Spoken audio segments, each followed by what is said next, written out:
Imagine building $1 billion empire only for your husband to give all the credit to his 24-year-old secretary. Guys, Victor Hale really thought he could just erase the secret genius behind his success. Big mistake. Arya didn't just cry and file for divorce. She teamed up with Dante Moretti, a literal mafia boss, crashed Victor's biggest gala, and mathematically unbuilt his entire life on live screens. He thought he was playing chess, but she owned the whole damn board. Stay tuned to see the ultimate CEO takedown. She had forged his empire. He was trading her for his secretary. Now she would bring it all to ruin. The text on Victor's phone was a simple command.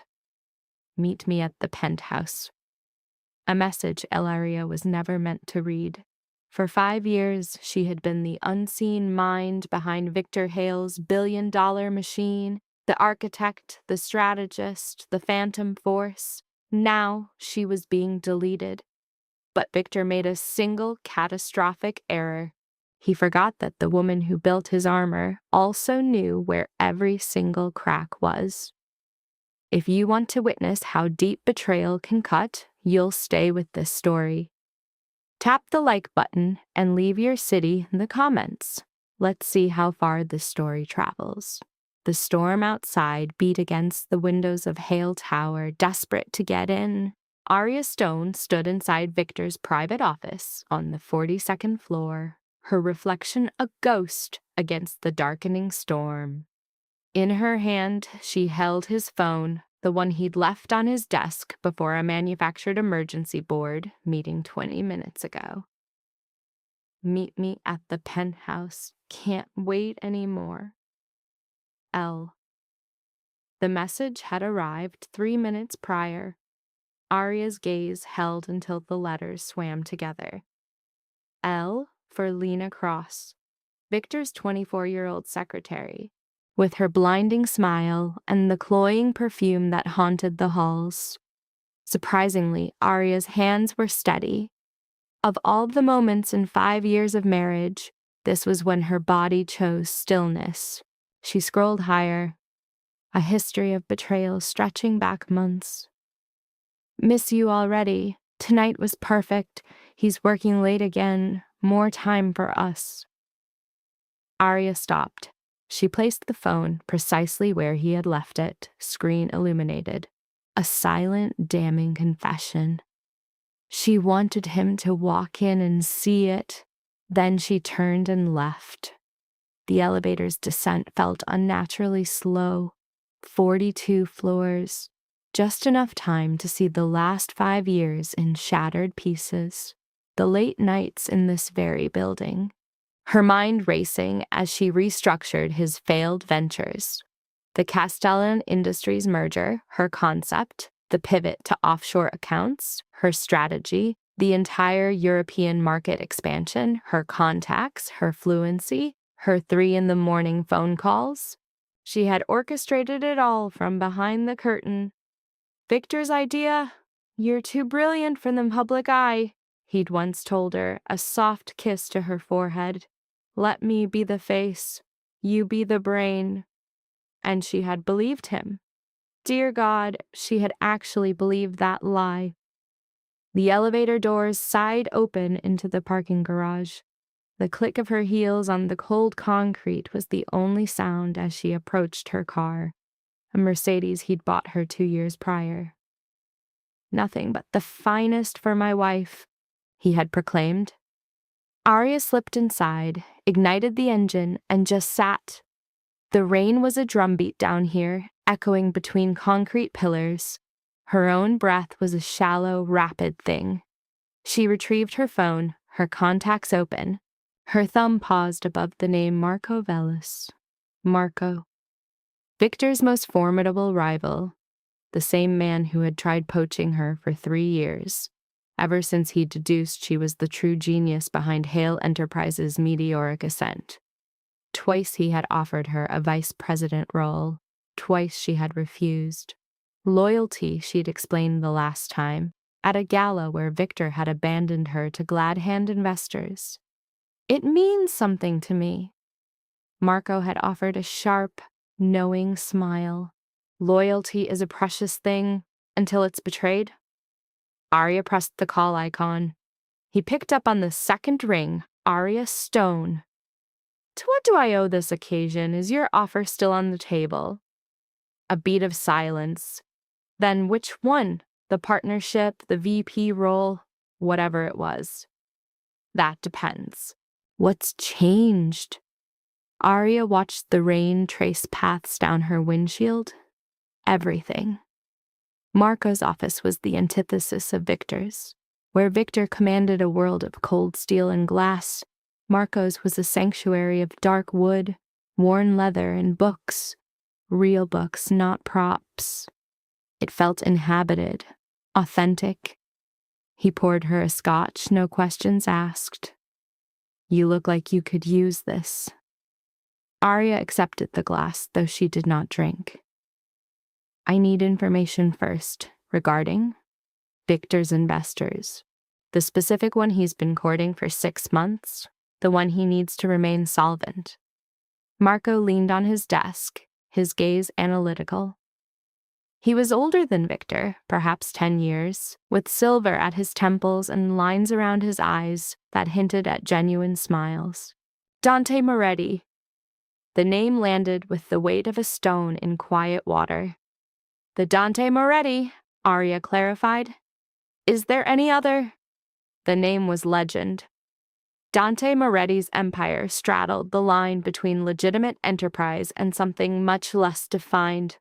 Casinos, real estate, and security firms that operated with a chilling efficiency. He was immensely wealthy, powerful, and fiercely private. Victor has been chasing a meeting for months, Marco explained. Moretti is looking to legitimize some of his capital. Victor believes that landing him would solidify Hale Enterprises, making him untouchable. Has he secured the meeting? Not yet. Moretti doesn't grant an audience to just anyone. Arya finally raised the scotch to her lips. The burn was welcome. I need that meeting before he gets it. Marco's brows lifted. You want to meet Dante Moretti? Yes. For what reason? Because Victor's empire was built on my genius, and I intend to tear it down brick by brick. For that, I need an ally. I need someone Victor can neither threaten, nor control, nor bribe. She looked directly into Marco's eyes. I need someone more dangerous than my husband. A long silence stretched between them. Then that same sharp smile returned. You've changed. No, Arya replied. I've simply stopped pretending. Securing a meeting with Dante Moretti proved simpler than anticipated. Marco made one call. 2 days later, an invitation arrived for dinner at Aurelio, the kind of establishment where menus lacked prices because if one needed to ask, one did not belong. She chose a black dress she'd acquired that afternoon. Elegant, severe, a stark departure from the soft pastels Victor preferred. Her hair was pulled back, her only jewelry a pair of diamond studs. She was dressed for battle. Dante Moretti was already there when she arrived. The maître d'hôtel guided her to a secluded table where a man in his early 40s sat with the profound stillness of absolute power. A dark suit, darker eyes, and a face that was handsome in a brutally controlled way. He rose as she approached, a touch of old-world decorum. Miss Stone, Mr. Moretti. Please. She sat. A waiter materialized, poured wine, then vanished. Marco holds you in high regard, Dante began. Marco needs a favor from me. Naturally, he speaks well of me. A ghost of a smile touched Dante's lips. So, what is it you want from me? Arya respected his candor. Protection, credibility, and entry into circles I cannot otherwise access. In return for intelligence, strategy, and the complete deconstruction of Hale Enterprises, down to every weakness, every hidden liability, every secret buried in its foundation. She paused. And I know precisely where each one is buried, because I was the one who dug the graves. Dante sipped his wine, his face a perfect mask. You want revenge against your husband. I want what is mine. There is a distinction, is there? Revenge is passion. What I am offering is mathematics. This time, a genuine smile appeared. You are an interesting woman, Miss Stone. I am a useful one, Mr. Moretti. There is a distinction. He settled back, appraising her with those deep, calculating eyes. Victor Hale has pursued a meeting with me for 6 months. His offers have been quite generous. He's desperate. Desperate men make promises they can't afford to keep. And you can? I can do more. I can give you a roadmap to dismantling his company and absorbing its most valuable components. I can show you which assets are real and which are merely illusions. Arya held his gaze without flinching. I built that company, Mr. Moretti. I know exactly how to unbuild it. Dante remained silent. The restaurant murmured around them, a symphony of crystal, silver, and wealth. What kind of protection are we discussing? He asked at last. The kind that is symbolized by a ring, his eyebrows arched almost imperceptibly. You wish to marry me? I wish for the world to believe I'm going to marry you. I need to enter rooms that are currently locked to me. I need Victor to look at me and see someone he can no longer touch. I need his entire world to see me beside a man they fear. Who would witness this? Or, I am on the verge of death. She let the silence hang. It would be a strategic alliance, temporary, and for our mutual gain. You're proposing a fictional engagement. Yes, that is audacious. It is strategic. Dante regarded her for another long moment before lifting his wine glass. Tell me about the gala. Arya felt an icy resolve settle deep within her. Which one? The annual Hale Enterprises event. The stage where Victor showcases his supposed triumphs to every major player on the East Coast. It's in 6 weeks, and Victor will have his secretary on his arm. It was a statement, not a question, but Arya confirmed it. Yes. What is your desired outcome for this gala, Miss Stone? Arya remembered the text. Tonight was perfect. She remembered 5 years of tireless work, of creating a king from nothing while she remained a ghost.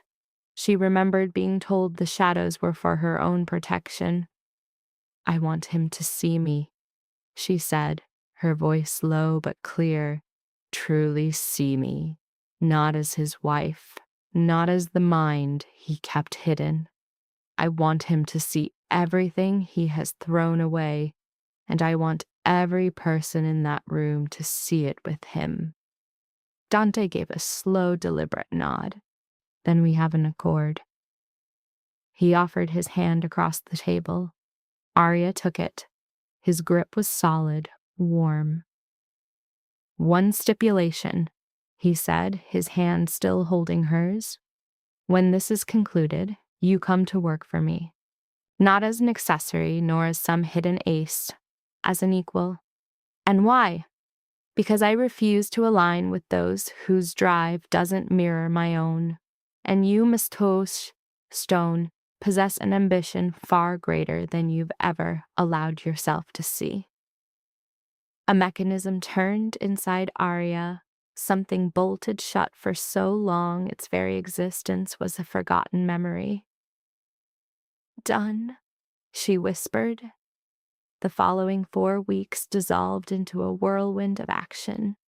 Arya left the opulent cage she had shared with Victor, relocating not to a place of her own, but to a holding of Dante's, a starkly modern tower in the heart of the financial district. The narrative was more believable if they shared a roof. Victor felt her absence. Of course, he felt it. He rang 17 times on that first day. She let it ring. On the 18th attempt, she answered the call. Where in God's name are you? The rage in his voice was a tightly wound coil. I am leaving you, Victor. A profound silence stretched across the line. Then a fractured, what? I'm starting the divorce proceedings. The papers will be delivered to you tomorrow. Arya, this is madness. Whatever you're imagining. I am not imagining a thing. I know. Her tone was a flat, calm sea. I have seen the messages. Another pause, this one heavier than the last. It is not what it appears to be, he finally offered. Do not insult my intelligence. Arya, just hear me out. She ended the call. The documents found their way to Hale Enterprises the following morning. Victor phoned again. She had already blocked his number. He appeared at Marco's office, only to be denied entry by security. He had flowers delivered. She sent them to a local hospital. He sent a flood of emails. She redirected them to her spam folder. And amidst the storm of his desperation, she worked. With a chilling focus, she began her work. Aided by Marco's network and Dante's shield, Arya commenced the methodical disassembly of the empire she had helped create.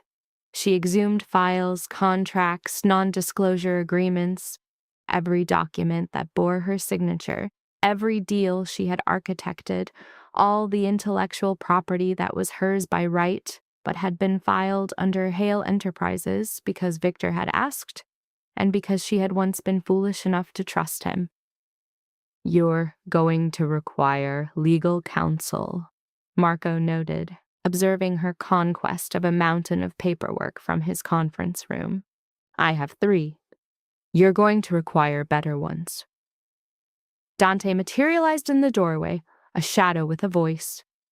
What she requires is Jessica Chen. Arya's head lifted. The Jessica Chen? Is there any other? Jessica Chen was a titan of corporate law, the woman who had brought 2 Fortune 500 CEOs to their knees, forcing them to repay every cent plundered from their companies. She was costly, merciless, and terrifyingly effective. A case like this is not her style, Arya countered. Yours will be. Dante moved into the room. I made a call, cashed in a favor. For what reason? Because I ensured the security of my investments. There was a weight to his words, not of ownership, but of undeniable fact. Arya felt an odd tremor deep in her chest and immediately forced it down. This was a transaction, nothing more. Jessica Chen appeared 2 days later, a petite woman in her 50s whose gaze was as sharp as her intellect. For 3 hours, she sifted through Arya's documentation, her questions slicing directly to the heart of the matter. Finally, she shut the last file and met Arya's eyes. You have a solid case, a very solid one. Define solid. Solid enough that Victor Hale will curse the day he didn't sign a prenuptial agreement. A cold, clean feeling akin to satisfaction settled over Arya. What is my next move? Allow me to handle my part. Continue to amass your proof, and whatever you have in mind for that upcoming gala. Jessica's smile was thin, predatory. Ensure that it is spectacular. The gala was 3 weeks out when the invitation arrived, embossed on cardstock that was heavy and expensive. You are cordially invited to the annual Hale Enterprises Gala. It had been delivered to Dante's address, naturally.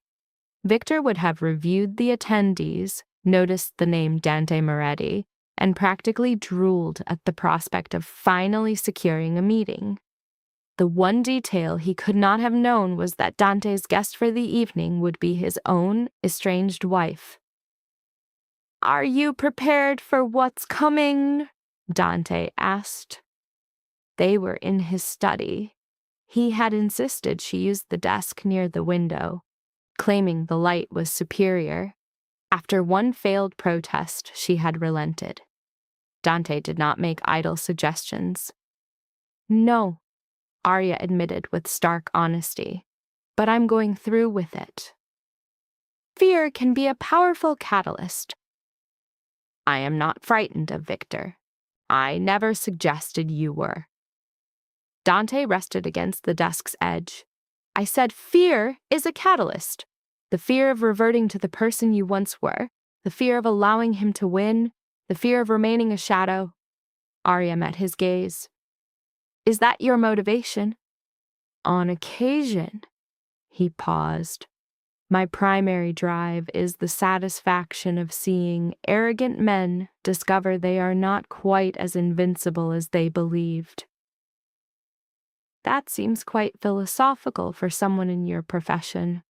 Look, my profession demands a great deal of philosophy. Without it, all that remains is money and violence. A faint smile touched Arya's lips.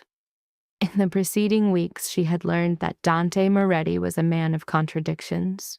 He was unquestionably dangerous, but he was also pensive, meticulous, and possessed a dry, deadpan humor that consistently caught her off balance. And what comes after the Galax, she found herself asking, you become exceptionally wealthy, immensely powerful, and completely liberated. And what of you?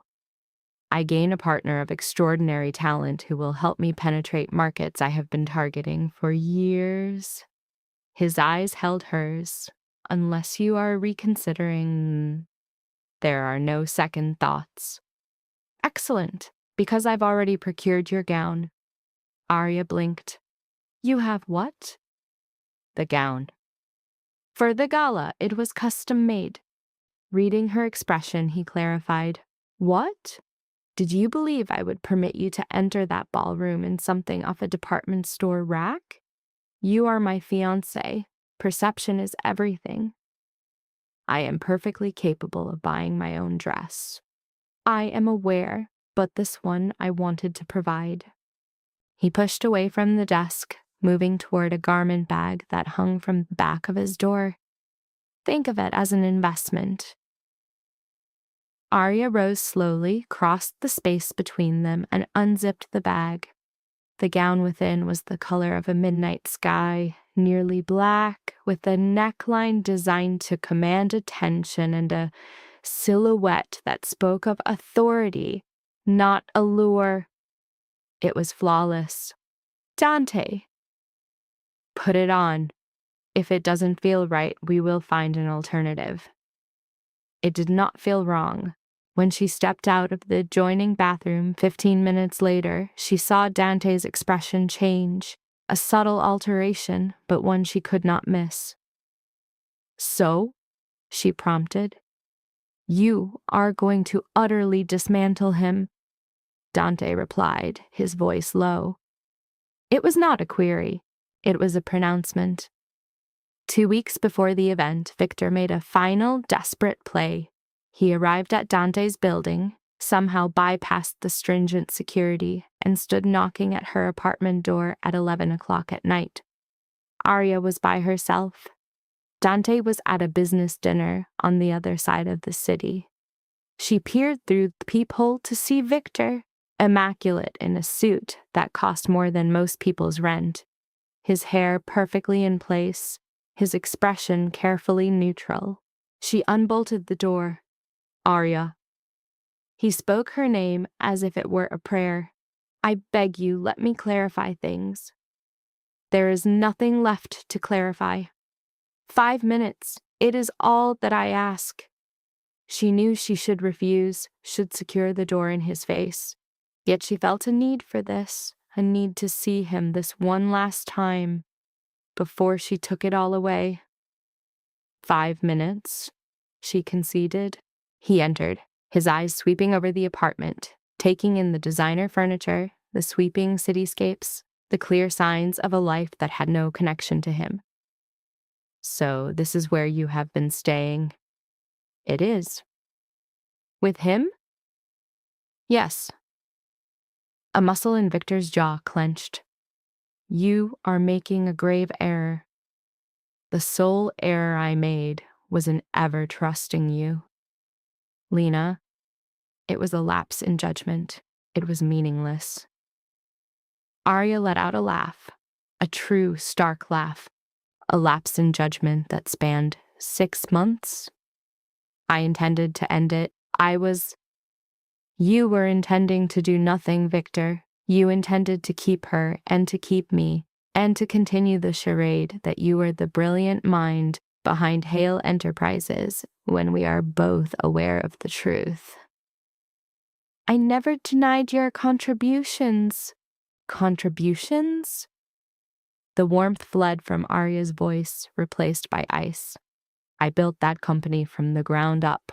Every pivotal deal, every strategic expansion, every maneuver that saved you from financial ruin. That was all me, and you allowed me to do it from the shadows because it served you. I was protecting you. The board, the investors, they would have torn you to pieces. You mean they would have discovered you were nothing at all without me?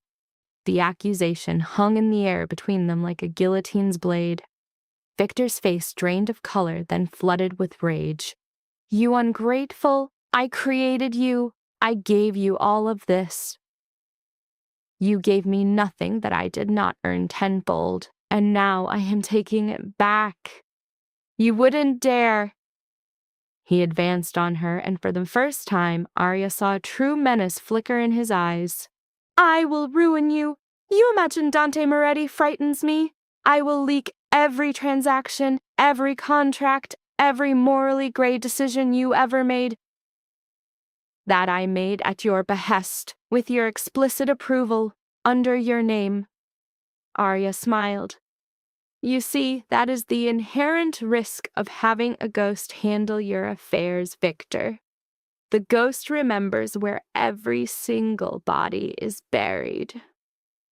I will fight you. I will keep you entangled in litigation for a decade. You will be defeated, and you are aware of it. The door swung open behind them. Dante entered, absorbing the tableau in an instant. Victor standing too close. Arya pressed against the wall but unyielding. Mr. Hale, Dante said, his tone disarmingly pleasant. I have no recollection of extending an invitation. Victor spun around. For a fleeting second, Arya saw raw fear on his face. He quickly suppressed it, squaring his shoulders. This matter is between my wife and me. Your soon-to-be ex-wife, Arya corrected him, and she has made her position clear. She has no desire to speak with you, Dante went on. Therefore, I am going to ask you politely, just this once, to depart. This is not concluded, Victor spat, his eyes locked on Arya. Yes, she stated quietly, it is. Victor departed. Dante shut the door and engaged the lock. Are you all right? Yes. Arya then became aware that she was trembling. It was not from fear, but from a profound rage, from the sheer, unadulterated force of everything she had held inside. I'm fine. No, you are not. Sit. She obeyed. Dante poured her a scotch, the expensive kind, from the bottle he reserved in the cabinet by the window. He is terrified, Dante said, placing the glass in her hand. That's wise. Dante's voice was a low murmur. A frightened man is a volatile thing, as is a woman with a score to settle. A knowing smile touched his lips. Indeed. Silence settled between them, a heavy, breathing thing. Beyond the glass, the city bled light, a galaxy of 1,000,000 souls, all blissfully unaware of the two suspended here on the precipice. 2 weeks, Arya whispered into the quiet. Dante's echo was a vow. 2 weeks. Her voice was fragile. I can do this. I know you can, he replied, a pause hanging in the air. But you don't have to walk through this fire by yourself. Her gaze truly fell upon him then, this stranger who had wrapped his name and his protection around her. He asked for nothing but to stand with her when the ashes settled. Why? she breathed. Why this? He feigned ignorance. This what? This helping me. You could have just armed me with the truth and let me wage my own war against Victor. Why step into the fray? Dante's gaze drifted to the city for a long moment. Because I know the sting of pouring your soul into something, only to watch another claim it as his own. I know the chill of being dismissed for your name, your past, or the people you dared to trust. His eyes found hers, dark and intense, and I know the precise moment a soul decides it has had enough. A silent current passed between them, an understanding forged in a place far deeper than contracts and deceptions. Thank you, was all Arya could manage. Save your thanks, he said, his voice soft. Wait until the battle is won. On the eve of the reckoning, sleep was a stranger to Arya. She stood before the window of his apartment, her sanctuary, she now admitted, watching the metropolis breathe with an electric life she couldn't feel. Tomorrow the world would fracture. Tomorrow she would enter that gilded hall on the arm of Dante Moretti and witness the moment Victor's universe collapsed. Tomorrow she would cease to be a ghost. Her phone vibrated, a pulse against her palm. A message from Jessica Chen. The weapon is forged. I'll see you tomorrow. A second pulse. Marco. The board is about to shatter.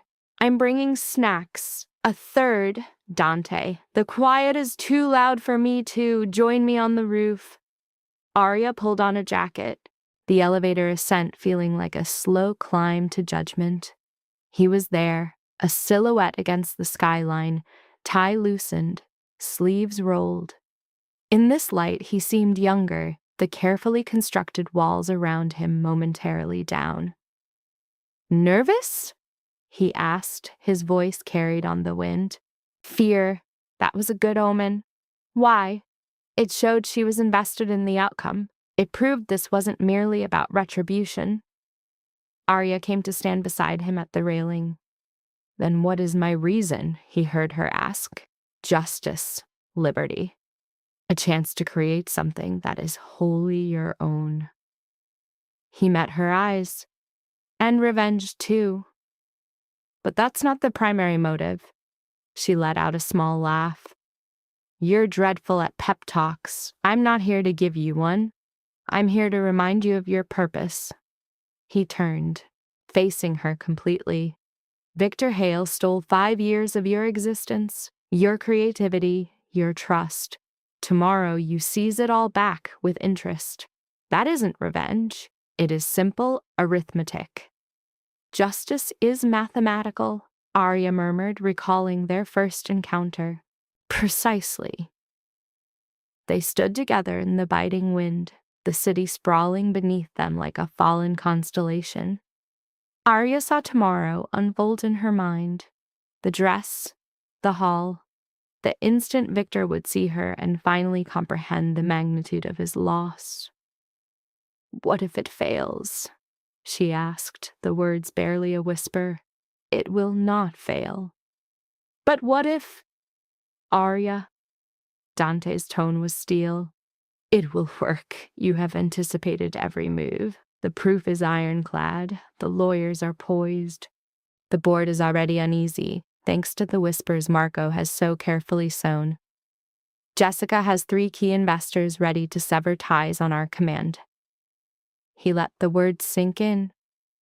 You've set a perfect snare. All that remains is for you to close it. And if he resists? Let him, Dante said. His struggles will only illuminate his desperation. His features softened, a rare glimpse of something unguarded. You are not the woman he discarded, Arya. You are not even the woman who sought my help 6 weeks ago. You have forged yourself into something he can no longer wound, manipulate, or own. and tomorrow you will show him what that truly means. A quiet strength settled in her core, solid and true. I am ready, she declared. I know. They remained on that rooftop as the first hint of dawn bruised the eastern sky, their words weaving through the night about the gala, the future, and the empire he envisioned them building from the ruins. And for the first time in 5 agonizing years, Arya felt whole.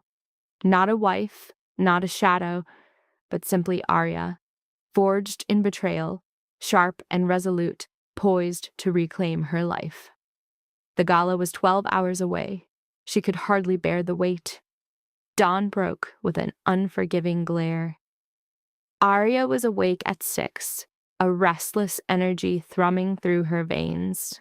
She attempted breakfast, a single bite of toast turning to ash in her mouth.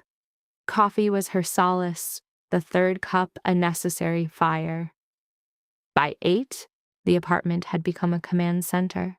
Jessica Chen was first, her 2 briefcases and expensive suit radiating lethal competence. A nervous young paralegal named David followed, transforming the dining table into a nerve center. We deploy at 7 this evening, Jessica announced, her documents covering every surface like battle plans. Victor speaks at 7:30. Our strike is at 7:45. Why the 15-minute delay? Arya asked. Because we want him at his peak. Arrogant, certain. Mid-sentence is ideal. Jessica's smile was a sliver of ice. The higher the climb, the more devastating the fall. Marco arrived at 9, carrying pastries no one touched and an energy that felt alien to Arya. He was like a child on the morning of a long-awaited holiday. I have dreamed for 3 years of watching Victor Hale's empire crumble, he said, pouring coffee. This will be magnificent. It will be merciless, Jessica corrected without looking up. The same thing. Dante appeared from his room at 9:30, impeccably dressed but for his jacket. His gaze found Arya, still in her pajamas, her hands trembling round her mug. He gently guided her towards her room. It is time, he said softly. And take all you need. The curtain does not rise without you. The bathroom was a sterile palace of marble and steel. Arya stood under a spray of scalding water, trying to impose order to the chaos in her mind. Tonight she would face Victor. She would face Lena. She would stand before 400 pairs of eyes and methodically unravel 5 years of deceit. Her hands were still shaking as she stepped out. The dress hung on the door, a slash of midnight blue, flawless and waiting. Arya watched it for a long, silent minute before she could bring herself to wear it. The silk was cool against her feverish skin, fitting like a second skin, like armor. An hour was lost to hair and makeup. She chose simplicity, her hair in soft waves, her face understated save for the lipstick, a deep, defiant red. The woman in the mirror was older than the one from 6 weeks ago, her edges sharper, her eyes holding a new, unshakable knowledge of her own value. When she re-entered the living room, Dante was there. He looked up, and for a heartbeat he was utterly still. What? She asked, her voice thin. Nothing. You look... He paused, searching for the right word, then found it. Ready. From behind her fortress of papers, Jessica glanced up. Good. We need the photographs. Photographs? For the prelude, Jessica explained. Dante Moretti and his enigmatic new fiancée. We released them 30 minutes before we arrive. Let the speculation begin. She gestured to David, who produced a camera. Just a few. Try to look natural. Natural felt like an impossible demand. Arya was a statue of tension. Dante's hand at her waist was a warm, grounding presence through the silk, a reality she had to remind herself was part of the act. Even as he leaned close, his scent a quiet storm. "Breathe," he murmured for her alone. "You are not marching to your execution.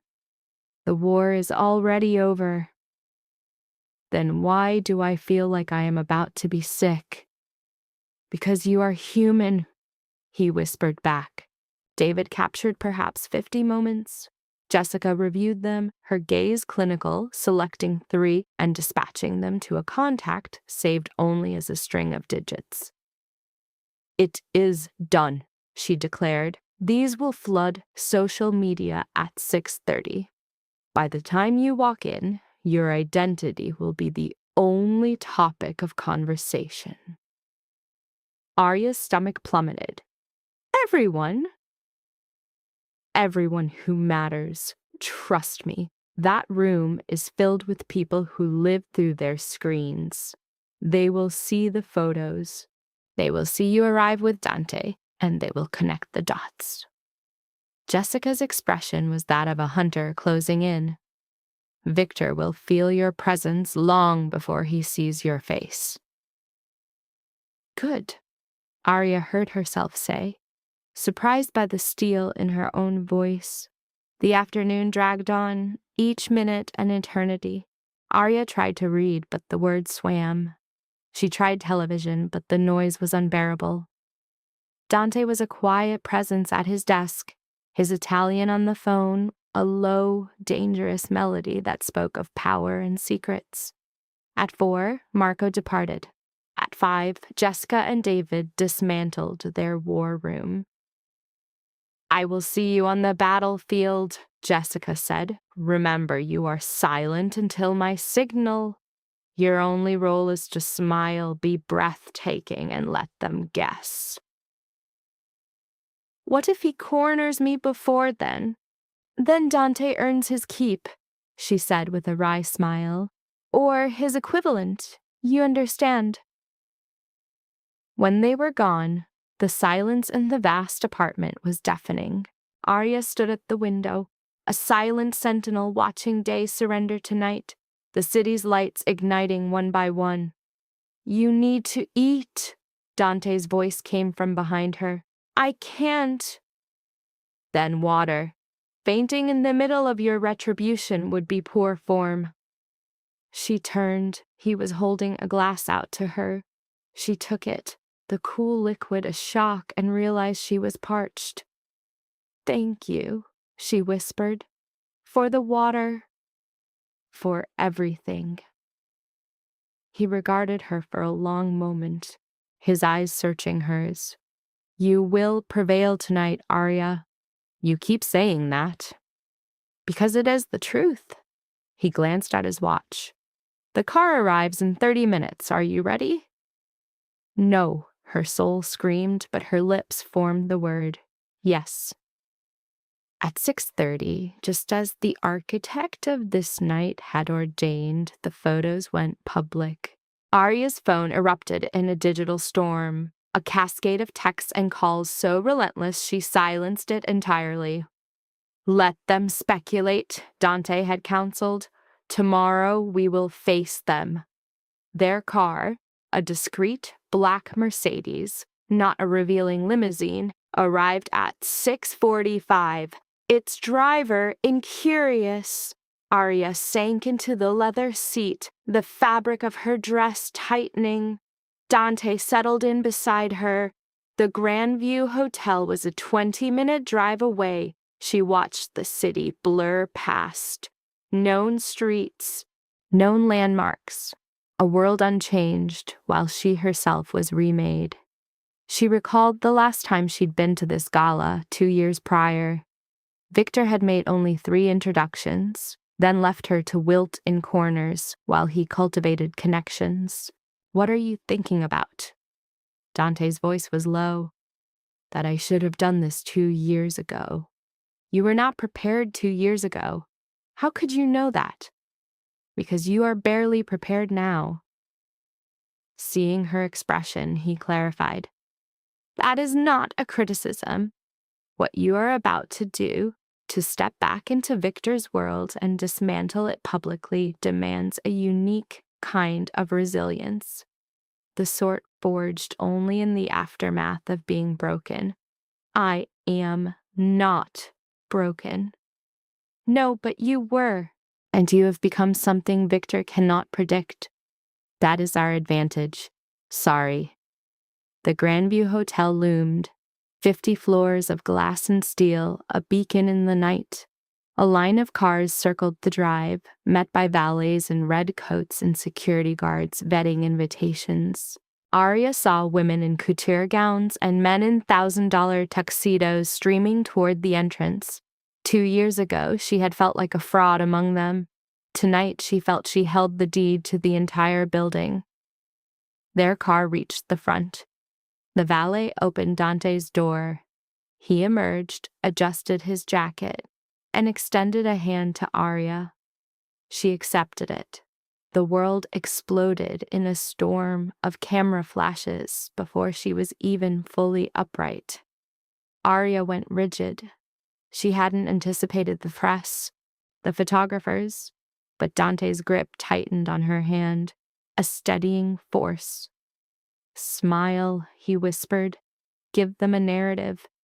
And so she did. She smiled as if she commanded the evening, as if every detail was her design, as if she were not a volatile mix of terror and rage. They entered the hotel through a gauntlet of brilliant light. The lobby was an escalation. More cameras, more onlookers, every head turning their way. The whispers began at once. Is that Dante Moretti? Who is with him? I saw pictures. That's his fiancée. Moretti has a fiancée now? She seems familiar. Should we know who she is? Dante moved forward, a hand on the small of Arya's back, steering her through the throng with the ease of a man who had never doubted his place in the world. Security waved them past the checkpoint. Naturally. Dante Moretti was not a man who waited in queues. The ballroom was on the 3rd floor, a cavernous hall with cathedral ceilings and chandeliers that could dwarf a car. It was already filled with faces Arya knew from financial journals and society columns. Old wealth, new wealth, and the sort of dangerous money never mentioned in polite circles. This was Victor's domain. Only tonight, it was no longer his exclusively. There, Dante murmured, his nod directing her across the room. Arya's eyes found Victor by the bar, holding court with a group of associates. He was smiling at a remark, champagne flute in hand, completely at ease. He hadn't noticed her. Where is Lena? Arya asked. 3:00, blue gown. Arya looked. Lena Cross was by the silent auction, her dress straining for a sophistication it couldn't achieve. She was young, so terribly young, possessing that earnest optimism of someone who still saw the world as a place of ladders, not snakes. For a fleeting moment, Arya felt a pang of pity for her. Just for a moment. Mr. Moretti. A man in his 60s approached them, offering a hand. I am surprised to see you here. Richard, Dante returned the handshake. A spontaneous decision. Allow me to introduce my fiancée, Arya Stone. Richard's expression shifted. Stone. As in Arya Stone, Dante interjected smoothly. I find she requires no further context. It was a subtle display of power, positioning Arya not as Victor's former wife, but as a figure in her own right. Richard understood. A true pleasure, he said, brushing his lips against Arya's hand. Your strategic insights are legendary. Are they? Arya's tone was carefully neutral. Oh, absolutely. The Castellano merger was a masterstroke. You saved that corporation from ruin. Arya felt a cold knot form in her stomach. Thank you. Richard moved on. Two others approached instantly. A couple who owned a luxury hotel empire, followed by a venture capitalist, then a hedge fund manager. Each time, Dante's introduction was the same. My fiancé, Arya Stone. And each time, the response was identical. Shock, curiosity, and the slow dawn of understanding that she was more than an accessory on Dante's arm. They were recalling her work. They were making the connections. Across the ballroom, Victor continued his performance, oblivious. He still has not seen you. Marco materialized beside Arya, holding a champagne flute. This is agonizing. When does he finally see? Patience, Dante advised. Patience is tedious. Patience is a weapon. A server passed by with champagne. Arya took a glass, not to drink, but to occupy her trembling hands. More people came over, more introductions, more flashes of recognition as her name registered. Arya watched the knowledge ripple through the room. A head would lean to whisper. A phone would discreetly appear for a quick search. By 7:15, half the guests knew Dante Moretti had come with Victor Hale's estranged wife. At 7:20, a woman Arya did not know approached with the focus of a hunter. Arya Stone, she purred, her voice dripping with artificial warmth. I heard you had returned. What a shock. Is it? Arya countered. Well, after your split from Victor, we assumed you'd retreated from the city, found some quiet corner to hide in. The woman's smile grew sharper. But to see you with Dante Moretti, how very curious. Dante's hand settled on Arya's waist. Curious is one way to put it. The woman's laugh was brittle. Victor must be absolutely beside himself. Must he?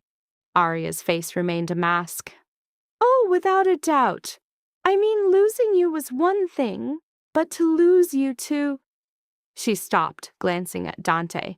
Well, it is quite a turn of events. If you would excuse us, Dante cut in politely.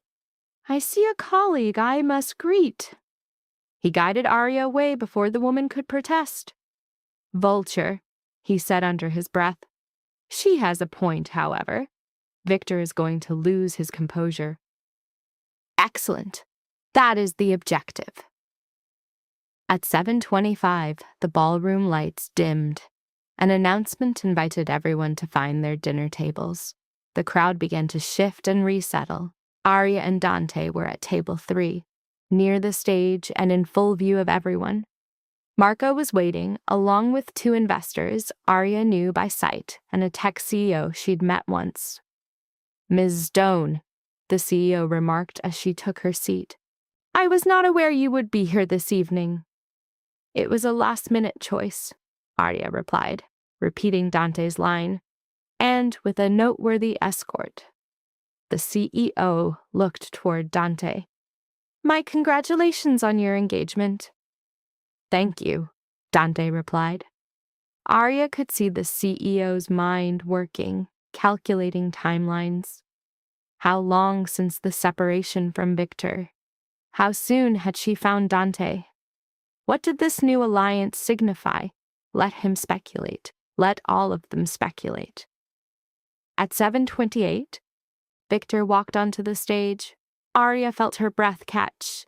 He was handsome. He was always handsome. It was a key part of his arsenal.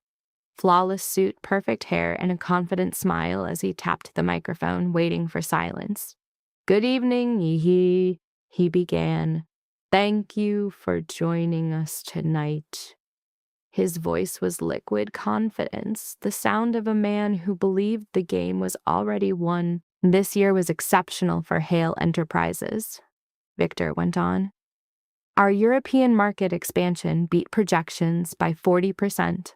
Our alliance with Castello Industries created opportunities we had never envisioned, and our future projects are poised to be even bolder. Arya's nails bit into her own palms.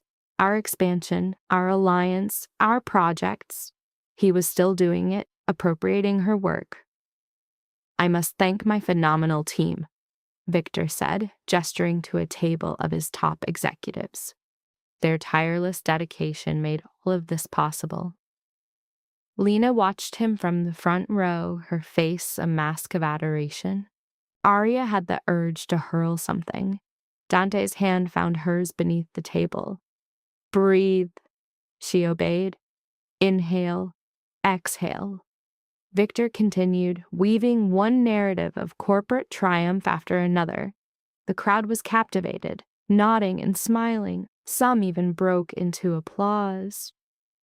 At 7:43, Jessica Chen appeared at Arya's side, leaning in to murmur, "2 minutes. Are you set?" Arya just nodded, unable to trust her voice. Jessica vanished back into the crowd, positioning herself near the stage, phone ready. On stage, Victor was reaching his conclusion. "So, as we look to the next year and beyond, I am thrilled to announce." At that exact instant, every large screen in the ballroom flashed to life. The towering screens flanking the stage, every monitor in the room, even the glowing rectangles in 100 hands, they all became a unified chorus of betrayal. The title burned into the retina. "The Real Architect, Intellectual Property Claims Against Hale Enterprises." A ripple of whispers began to swell, morphing from confusion to alarm. Victor froze, his words dying on his lips as he gazed at the screens. We watched his mask of confidence shatter into confusion, then drain to a ghastly pallor over just 3 seconds. "What?" he uttered. Then a voice cut through the noise, serene and sharp as glass.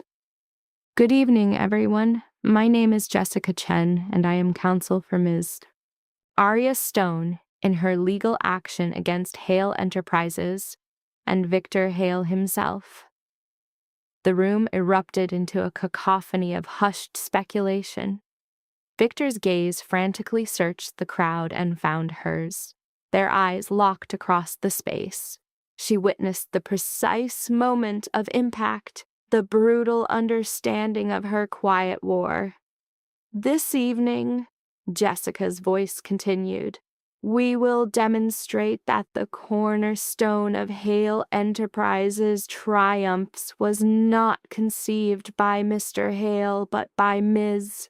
Stone during their marriage, labor for which she was never credited, compensated, or acknowledged." The displays shifted, now revealing old contracts bearing Arya's signature, ceding her creations to his company. Emails surfaced, proving she was the architect of deals Victor had claimed as his own. Financial ledgers displayed payments to supposed consultants. Funds secretly funneled to Arya through shell companies Victor had built to conceal her involvement. "That's not..." Victor seized the microphone. "This is completely..."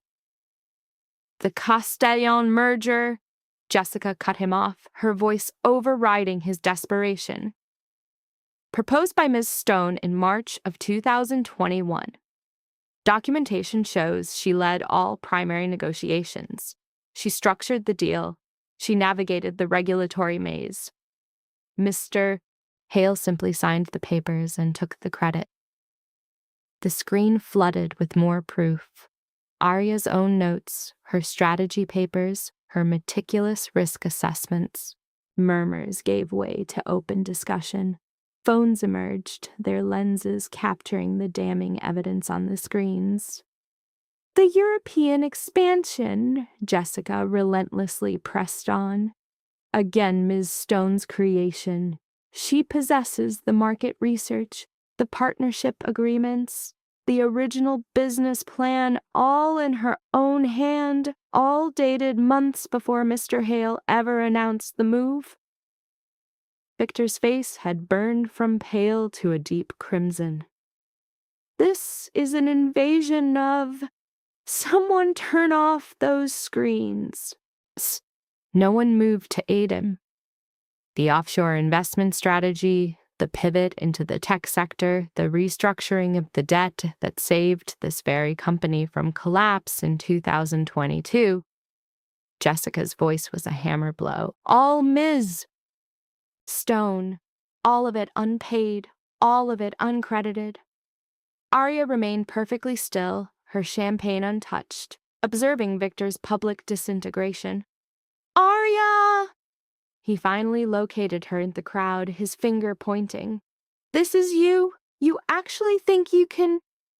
I think I can take back what belongs to me, Arya stated, rising slowly. Her voice resonated in the abrupt silence. I think I can end your profiting from my work, and I think every person here deserves to know who truly built Hale Enterprises. The silence was absolute. Victor could only stare at her. You're delusional. Lena, tell them it's a lie. Every head pivoted to Lena, whose face had turned the color of bone. Lena began, her voice failing. Tell them, Victor commanded. I have no knowledge of any of this, Lena said, her words barely audible. Of course you don't, Arya replied. You're 24. You've been here for 8 months. You cannot possibly know what it took to build this because you were not there. She then addressed the entire room. But I was. For every late night, every crisis, every impossible demand, I was there, doing the work while Victor took the credit. That is simply not true, Victor said, but the conviction had bled from his voice. Then account the contracts, Jessica challenged. Account for the emails. Explain why Ms. Stone's name is on every significant strategic document for the last 5 years. Victor's mouth opened, then closed, then opened once more. He had no answer. Marco was grinning as if he'd just hit the jackpot. Dante leaned back, watching Victor's downfall with the cool detachment of a spectator at a fascinating catastrophe. Miss Stone is filing for divorce, Jessica announced, and is concurrently pursuing legal action to reclaim her intellectual property and receive just compensation for her work at Hale Enterprises. We placed the value of her uncredited contributions at roughly $200 million.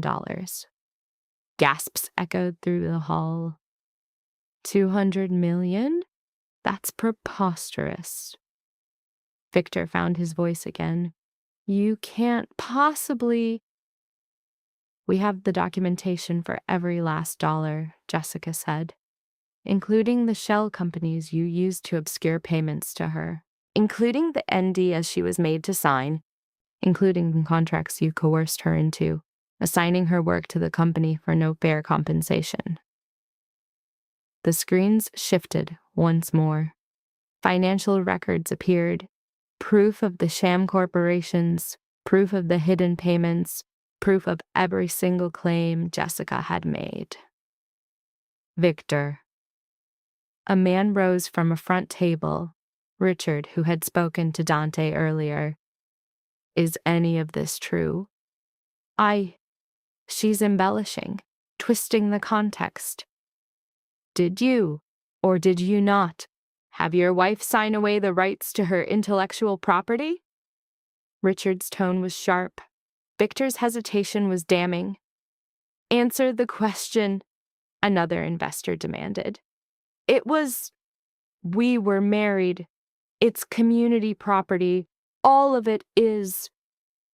Community property you concealed from your own board, Jessica corrected. Community property you passed off as your own work in official filings. Community property you leveraged to obtain investments under fraudulent pretenses. More gasps, more whispers. Arya watched the poison spread, the doubt, the fury, the slow realization that they had all been deceived. These were people who lived by the code of business, whose legacies were built on trust. Victor had shattered both. "I'm calling for a complete audit," someone shouted. "I second that," said another. "This is a witch hunt," Victor yelled. "All of you, this is just a bitter woman with a grudge." "This is one woman with proof," Jessica countered. "Proof we intend to file with the court first thing Monday morning. Proof we will also be providing to the SEC. Proof that demonstrates Mr. Hale has been committing fraud." The word landed with the force of an explosion. Fraud. Victor's face seemed to collapse. For an instant, Arya saw the man she married. Vulnerable, human, afraid. Then his features twisted into something cruel.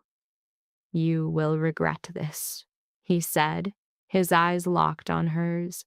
"I will make you regret this." "Is that a threat, Mr. Hale?"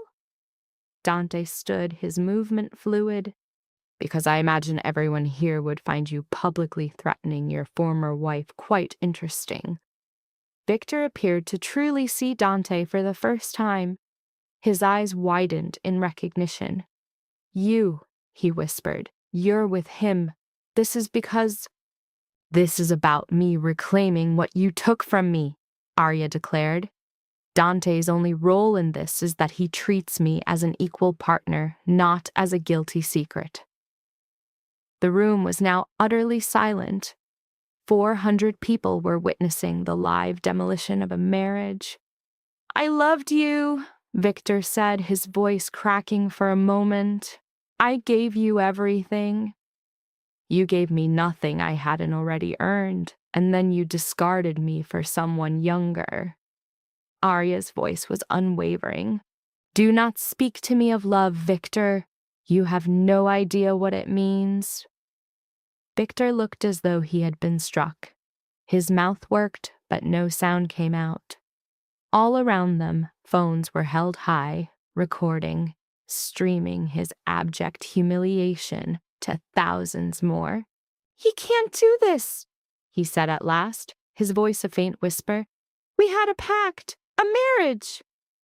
"Had," Arya echoed. "Past tense. You broke it the second you saw a better option in Lena." From the front row, Lena made a small noise, a sound caught between a gasp and a sob. Tears were now carving paths through her makeup, and Arya felt a familiar pang of pity. The girl was a fool, yes, but Victor had been the one pulling both their strings. "Ms. Cross," Jessica's voice sliced through the tension. "You are listed as Mr. Hale's executive assistant. Can you confirm you've been engaged in an affair with him for the last 7 months?" Lena's face went scarlet. That's a private matter. Not when it becomes material to a divorce and a fraud case," Jessica stated, her tone clinical. "Did you or did you not have a romantic relationship with Mr. Hale while he was still a married man?" "Don't you answer that," Victor snapped. "Lena, say nothing." "Yes." Lena's voice was a tiny thing. "Yes, we are." She looked at Victor, her expression pleading. Tell them that we're a real—" "Lena, shut up!" Victor's voice was harsh, any trace of warmth gone. Arya watched the hope crumble on the young woman's face as she finally understood what Arya had known for weeks. Victor did not love her. He loved what she was, young, adoring, and too naive to ever challenge him. "You told me," Lena's voice shattered. "You said you loved me. You said once the divorce was—" "After the divorce, there will be nothing left," Victor screamed. "Don't you see what she is doing? She is burning it all to the ground." The atmosphere in the room had shifted from shocked silence to rapt attention. It was more compelling than any scripted drama. This was real ruin. Richard rose to his feet again. "Victor, I believe you need to step away from the microphone. The board needs to convene." "The board?" Victor let out a wild, sharp laugh. The board is clueless. Half of you would be nowhere without me. Without your wife, you mean? Ex-wife, apparently. A voice like shattering ice interjected. It belonged to a woman in her 50s, her hair the color of iron, her gaze sharp enough to wound. Arya's correction was a whisper. Almost. Catherine, the name hung in the air, her surname lost to memory as the woman fixed her stare upon Arya. Ms. Stone, she began, the question a heavy stone dropped into the silent pool of the boardroom. Was Ms. Chen's account true? Were the strategies Mr. Hale took credit for yours? Arya rose, the world swimming for a brief, dizzying moment before solidifying. Yes. The litany of her unseen labors followed. The Castellan merger, the push into Europe, the untangling of debt, the shadowy offshore ventures, the pivot to tech. Her voice, a clear, unbroken thread. I have the emails, the documents, tapes from every session. I kept it all. Catherine's nod was a slow, deliberate sentence being passed. In that case, we face a grave issue. Victor's denial was a frantic scrabble for purchase. There is no issue. This is a domestic quarrel, a matter of shared assets. Perfectly legal. But Jessica's voice cut through the panic. Fraud is never legal, she stated.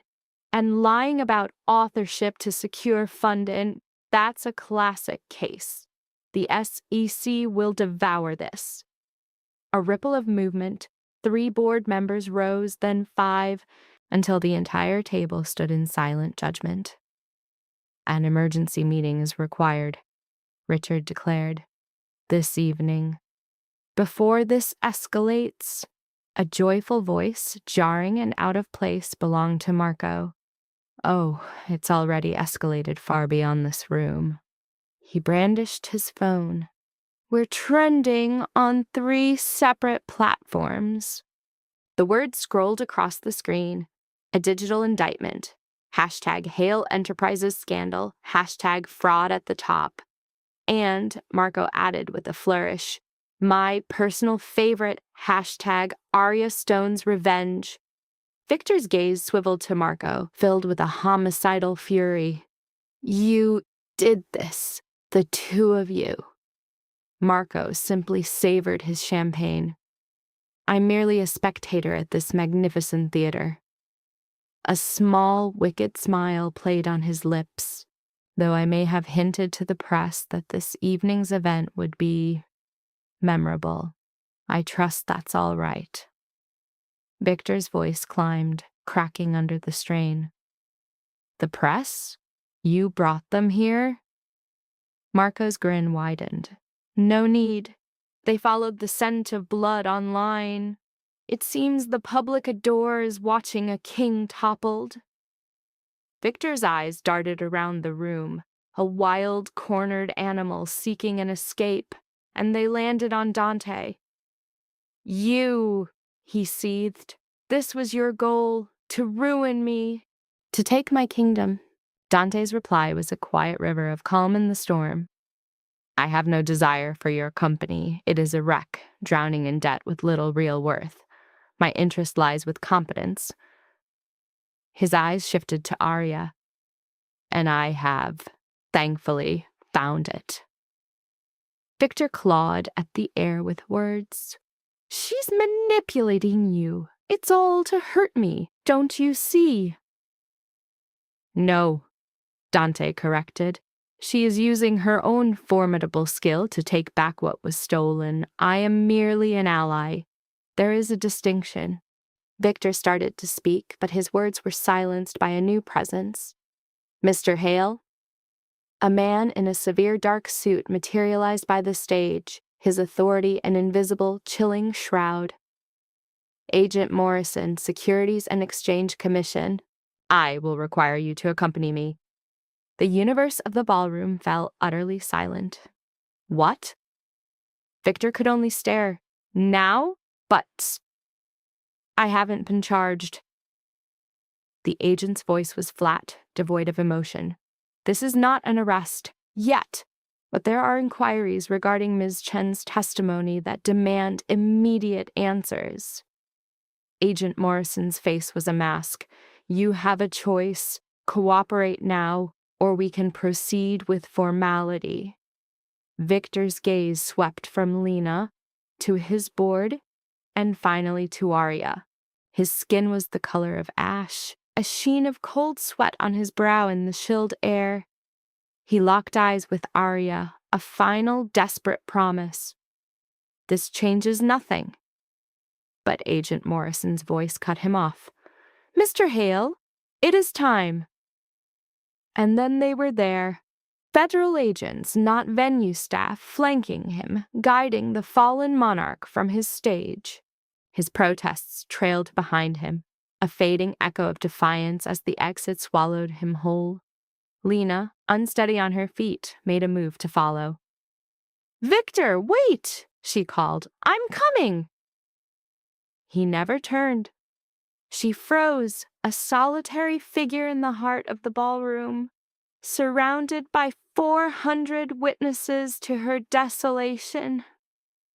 In that moment, the truth crashed down upon her, all she had lost and all she had never truly possessed. A choked sob escaped her, and she fled toward the washrooms.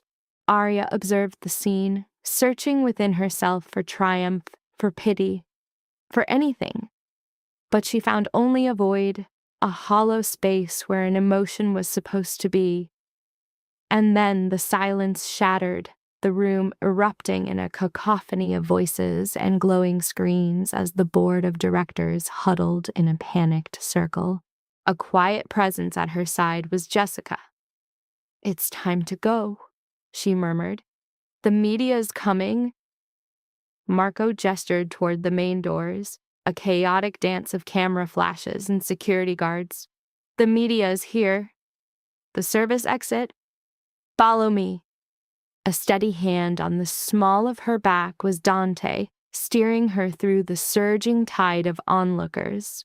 They were accosted by investors, by board members, by circling predators drawn to the scent of ruin. Dante navigated the chaos like a current, unyielding yet serene. They found a service hallway, descended 2 flights of stairs into the bones of the building, and emerged into a dark alley where a car sat waiting, a silent promise of escape.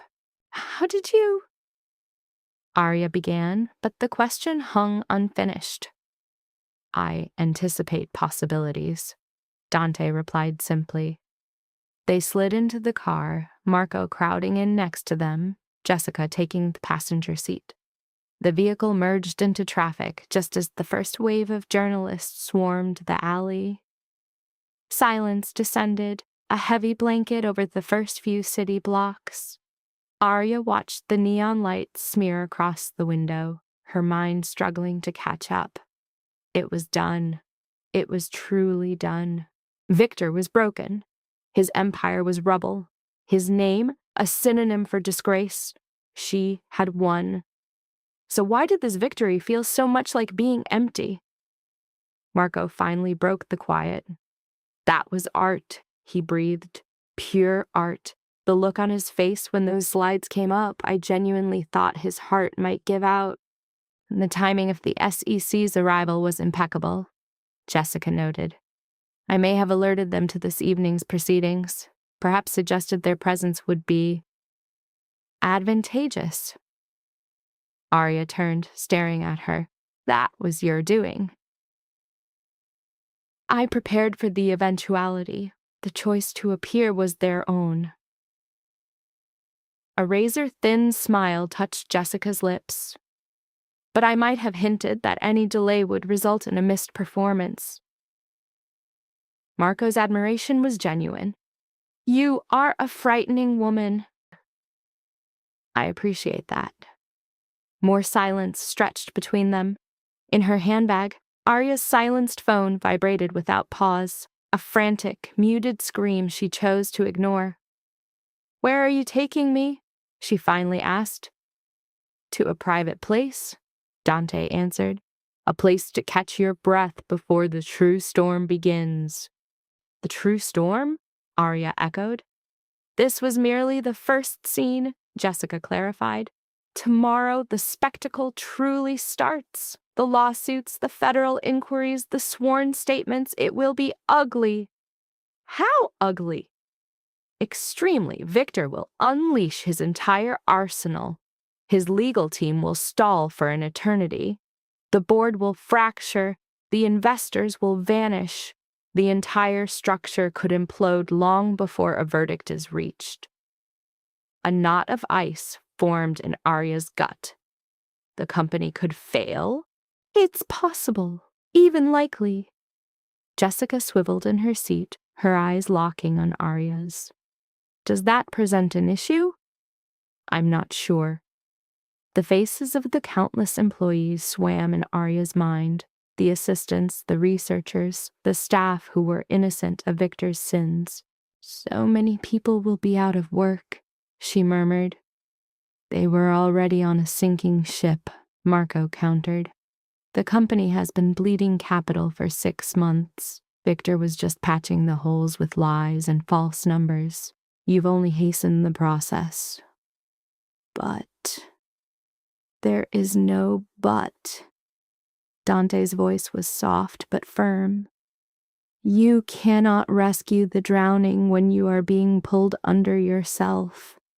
Victor constructed a fragile tower of deceit. You merely toppled it before its inevitable fall crushed you along with it. The car stopped before an unmarked building. Dante exited and extended a hand to her. She accepted, allowing him to guide her out.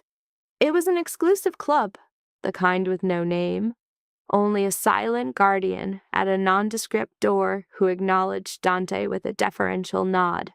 The interior was a world of polished mahogany and worn leather, of hushed words and the clink of ice and expensive liquor.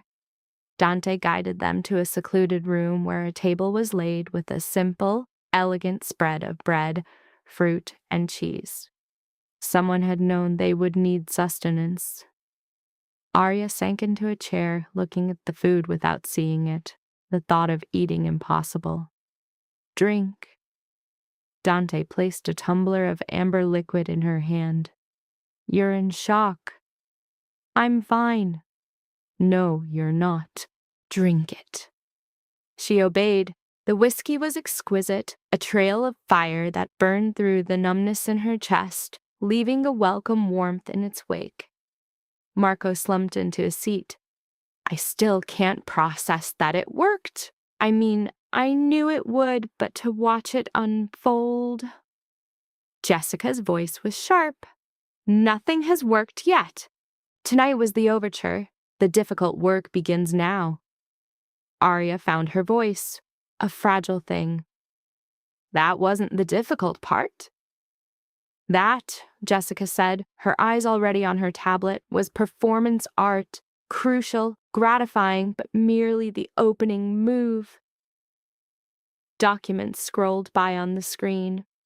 On Monday, the war moves to the courthouse. Victor's legal team will launch a full-scale assault. They'll file countersuits, motions for dismissal, accuse you of breaking confidentiality agreements. Their strategy will be to portray you as a scorned woman fabricating a story for revenge. But the evidence they will twist. Evidence they will say is misleading.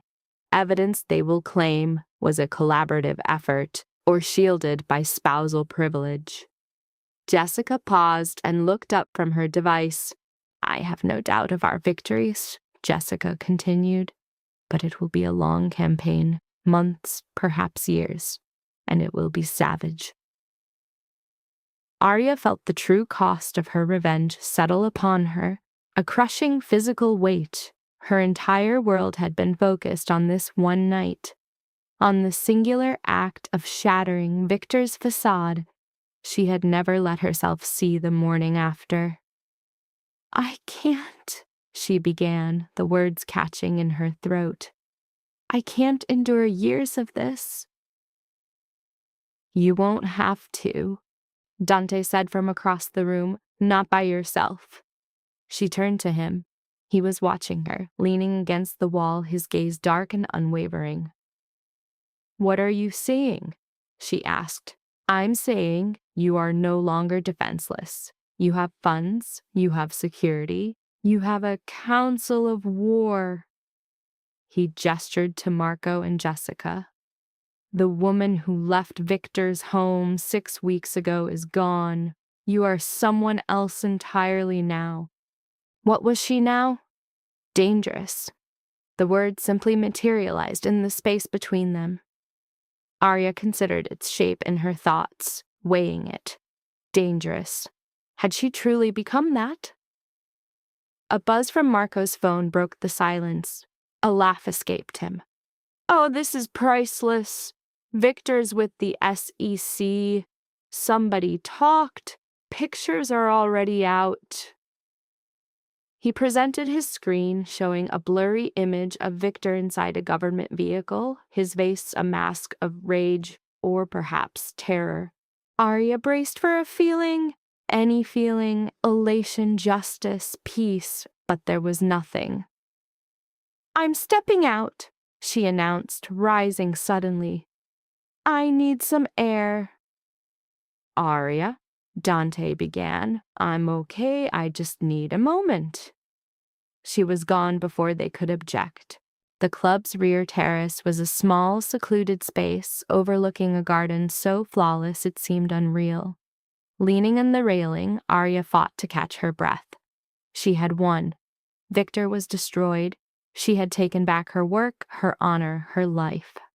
So why did it all feel like a staggering loss? The door opened. She didn't turn. Leave me alone, Dante.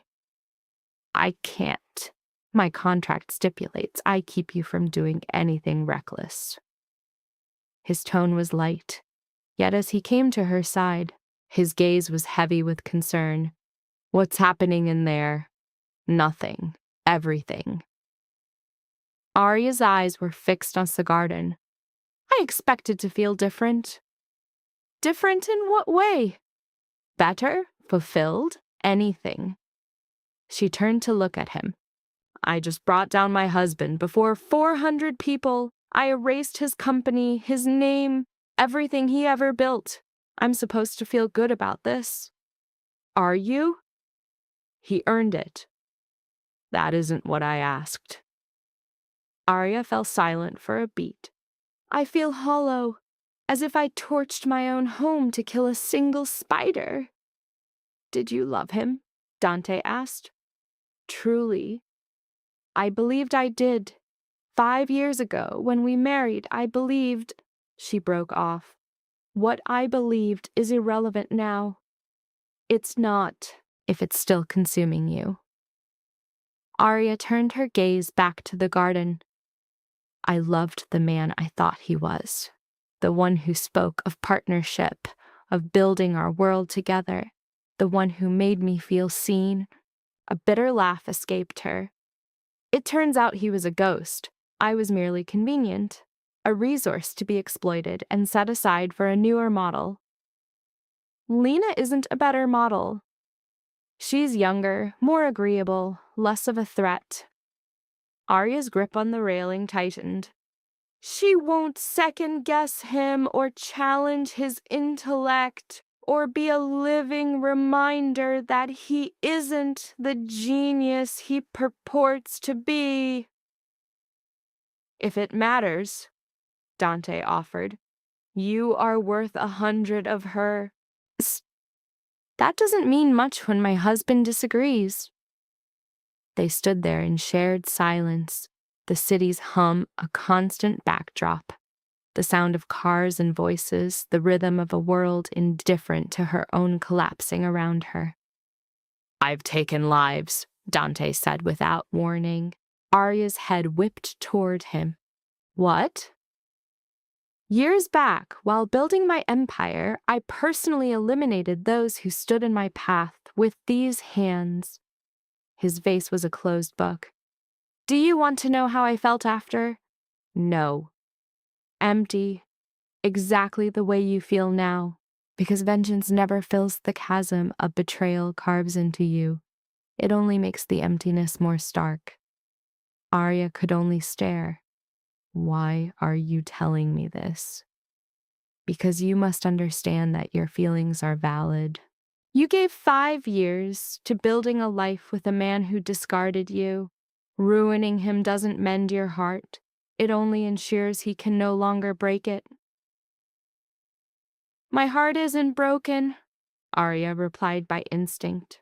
Isn't it? Her mouth opened for a retort, then shut. Was it? The rage had been afire for so long, the focus on revenge and reclaiming what was hers so all-consuming that she hadn't dared to look at what lay beneath the ash. I don't know anymore, she admitted at last. I don't know what I am feeling. Dante nodded. At least that is honest. Is this the part where you offer me wisdom, promise it gets better? No, this is the part where I tell you it gets different. The ache changes shape, the anger recedes. One morning you'll realize an entire day passed without a single thought of the one who hurt you.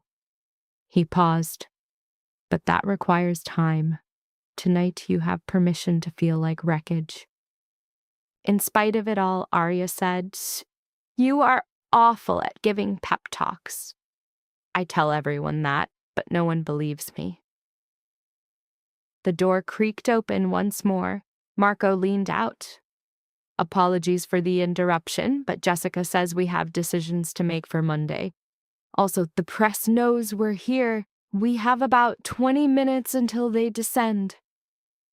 Dante swore under his breath. How? Hotel staff saw your car, ran the plates. You know the drill. Arya stood taller. What decisions? Whether to file Monday morning or to hold off. Whether to issue a statement to the media or maintain silence. Whether you want to seek a swift settlement or draw this battle out. Marco's face was etched with sympathy. It's a heavy load. Give us 5 minutes, Dante instructed. Marco vanished back inside. Arya inhaled once, then again. I file on Monday. I'll make a brief professional statement with no specifics, and I will push for a settlement. I have no desire to spend the next 2 years of my life in a courtroom. Are you certain? No, but it's what I'm doing. She pivoted to face Dante completely. Thank you for this evening, for everything. We had an agreement. We had a business transaction. This, she gestured around them, was something more. Dante's expression shifted, becoming something she couldn't decipher. We should head back. Jessica is likely already drafting that statement. He was right. Upon re-entering the room, they found Jessica with her tablet, fingers a blur on the screen. I'm thinking along these lines, she said, her eyes fixed on her work. Mrs. Stone is dismayed that a personal matter has entered the public sphere, but affirms her claims and anticipates resolving this issue through the appropriate legal avenues. It's short, dry, and gives them nothing, Arya confirmed. It's perfect. Release it tonight. Let it simmer over the weekend.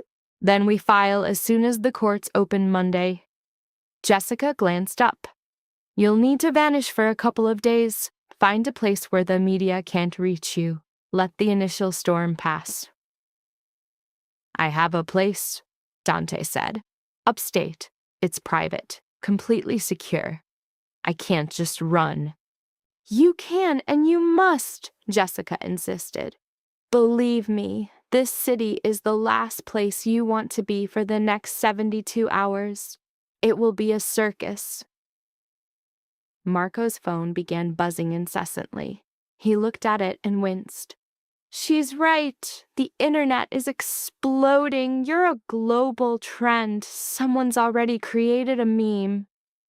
A meme? Yeah, the look on Victor's face when the projectors came on, well, you probably shouldn't see it. Arya laughed, a strained, involuntary sound. It felt profane to laugh, yet as vital as releasing a pressure valve. All right, she conceded. Okay, I'll go upstate. I'll disappear, but only for a short while. That's all the time we need, Jessica assured her. After that, you must be seen again. Show them you have nothing to hide. The following hour was a blur of strategy. Jessica polished the statement, dispatching it to 3 major news agencies and posting it to Arya's inactive social media. Marco took calls from journalists, offering each the same hollow response. Dante arranged for the upstate property, maneuvering through channels Arya preferred not to question. By the time they slipped from the club via a rear exit to a new vehicle, the hour was past midnight. Arya was hollowed out, a unique exhaustion that was purely emotional. The ride to Dante's apartment was steeped in silence. Marco had stayed behind, and they had left Jessica at her firm. She had work to finish, she'd claimed, and sleep was a luxury for those not billing by the hour. Stepping inside the apartment, Arya shed her heels and sank into the couch. The dress that had been her armor now felt like a prison. She yearned to be free of it, free of the night, free of her own skin. I'm going to change, she murmured. Take all the time you need. In the bedroom, Arya undid the zipper with trembling fingers. She had held herself together through the confrontation, the chaos, the fallout. Now, in solitude, she feared she might just unravel. She slipped into pajamas, scrubbed her face clean, and refused to meet her own gaze in the mirror. When she returned, Dante had changed as well, his suit replaced by jeans and a t-shirt that made him appear younger, more approachable.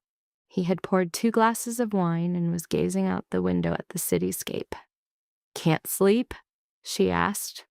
Not quite yet, you? Too much adrenaline. He offered her a glass. They stood there together, watching the metropolis that had just borne witness to her triumph and Victor's ruin.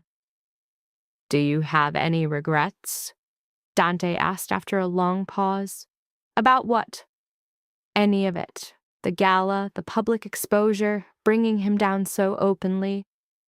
Arya considered it, truly let the question sink in. No, he deserved that. He deserved far worse, but I wish it had never been necessary.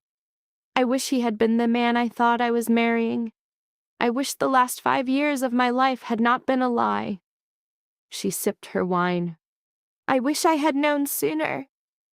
If you had, you wouldn't be the woman you are now. Is that meant to be a comfort? It's meant to be the truth. They were quiet again for some time. Arya felt profound weariness in her bones, yet it was tangled with a strange, nervous energy, as if her body couldn't decide between collapse and flight. What comes next? She asked. Now you begin to heal, you rebuild, you become whoever you decide to be instead of who someone else required you to be. That sounds lovely in principle. It's far harder in practice, Dante conceded. But you'll manage. You have a talent for difficult things. Arya drained her glass, set it down, and turned to him.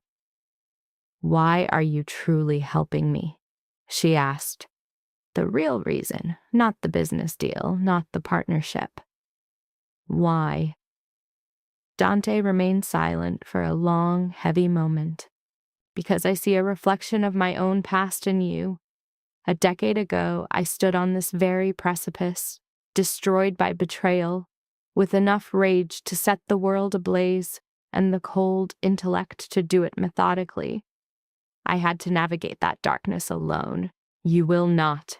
Is that all? It is. The words felt hollow to her.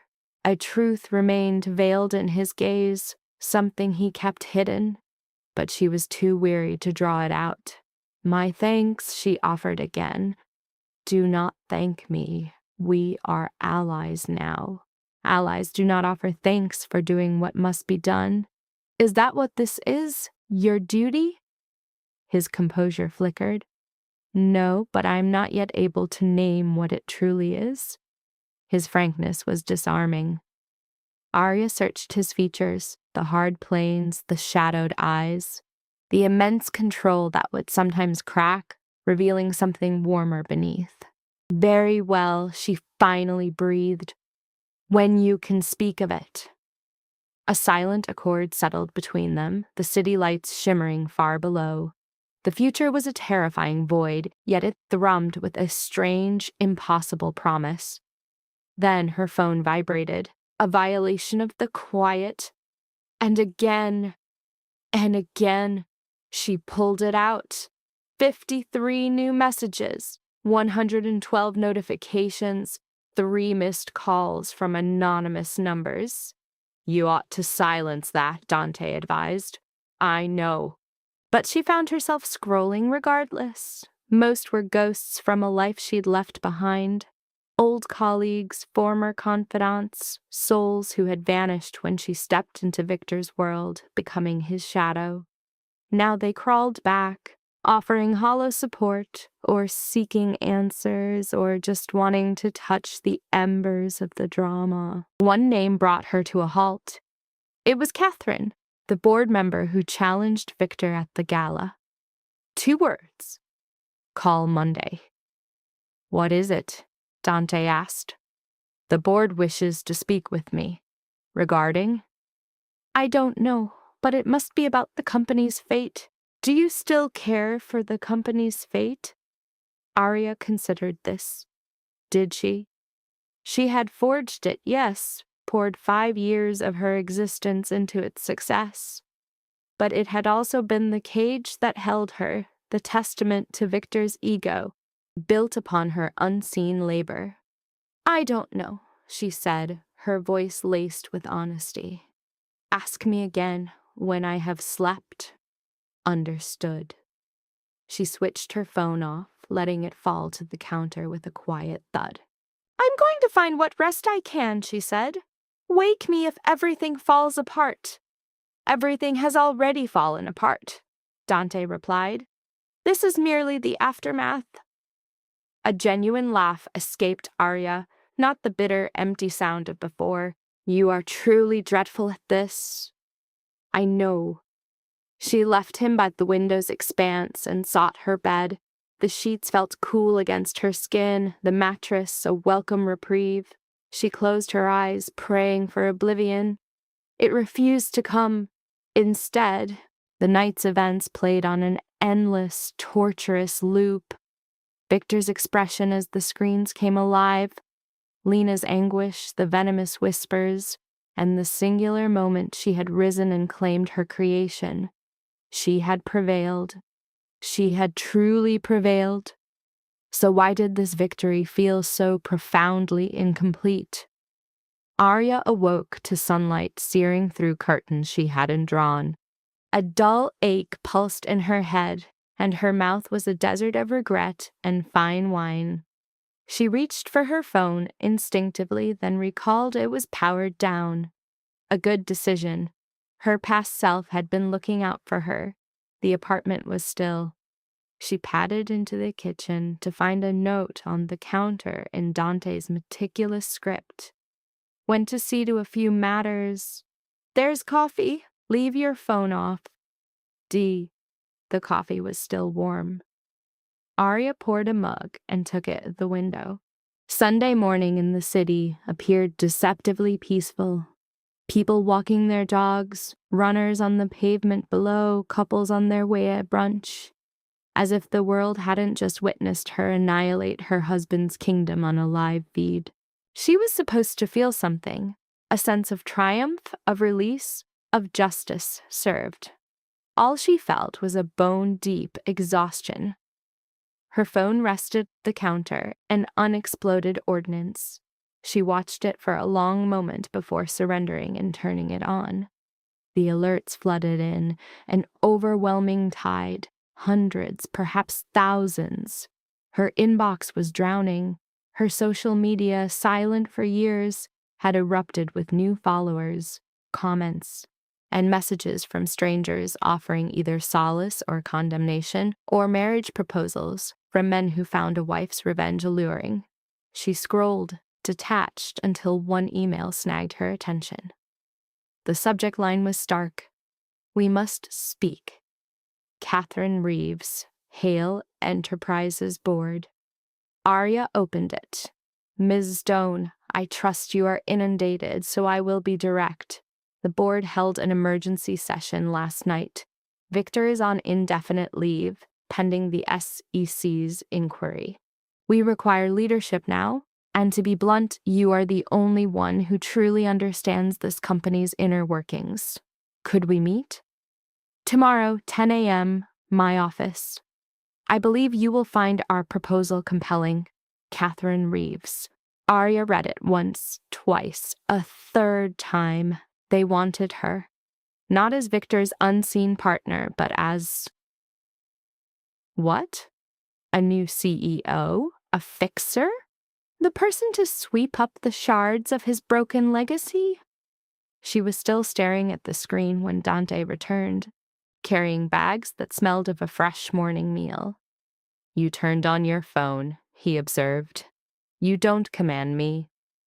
"No, but I am the one attempting to shield you from choices made while you are reeling from trauma." He placed the bags on the counter. "What is the latest assault?" Arya showed him the email. Dante read it, his face a mask. "Will you go?" he asked. "I'm not sure. Should I?" "That is not for me to decide. But what is your instinct?" Dante paused for a moment. "My instinct is that Catherine Reeves is brilliant and merciless. Her position on that board was not won through kindness. If she is contacting you, it is because she has identified an advantage. For her, or for me, for both, most likely." He unpacked containers of food, eggs, bacon, what appeared to be pastries. "The real question is, do you desire what she has to offer? I don't even know what that is." "Then you must find out. Take the meeting. Listen. You are not obligated to agree to anything." He handed her a fork. "But eat first. Poor judgment is born from an empty stomach." The food was exquisite. Arya hadn't known the depths of her hunger until the first bite. They ate in a shared, comfortable quiet, the kind that feels earned. "Jessica was in touch while I was gone," Dante said after a time. The statement landed well. "The press is largely on your side. A few sources are painting you as vengeful, but we anticipated that. And Victor? He's still being questioned. His legal team is in disarray. Marco reports the board is already cutting ties, canceling his events, talking about their unwavering commitment to integrity." Dante's face was grim. "He is ruined, Arya. Even without an SEC charge, his name is poison." "Good," Arya replied without thinking. Then, more softly, "Is it wrong that this brings me no joy?" "No. It proves you are still human." "I craved this. I wanted him to lose it all." "Craving a thing and savoring its arrival are two different matters." Dante poured more coffee into her cup. "You shared 5 years of your life with him. A part of you must still recall the man you believed him to be." "That is not a flaw. It is merely memory." Arya contemplated his words. She thought of Victor before the deceit, before the corruption. Was this darkness always inside him? Or did power corrupt him? Did she? "I will meet with Catherine," she declared. "All right. You don't see it as a mistake? I see that you must hear her proposal. Only then can you determine if it is a mistake. Dante stood and began to clear away the empty containers. Besides, sitting here and dissecting every moment will drive you mad. This is, at least, a productive path forward. We were meant to go upstate, to escape the media circus. We can leave after your meeting. Jessica said Monday morning, correct? See Catherine at 10, sign the documents at noon, and we are gone by 2. He looked at her. Unless you wish to call off the meeting. No, I need to know what she wants. Then that is what we will discover.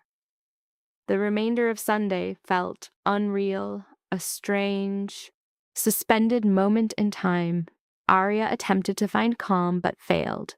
She tried to read, but the words wouldn't cohere.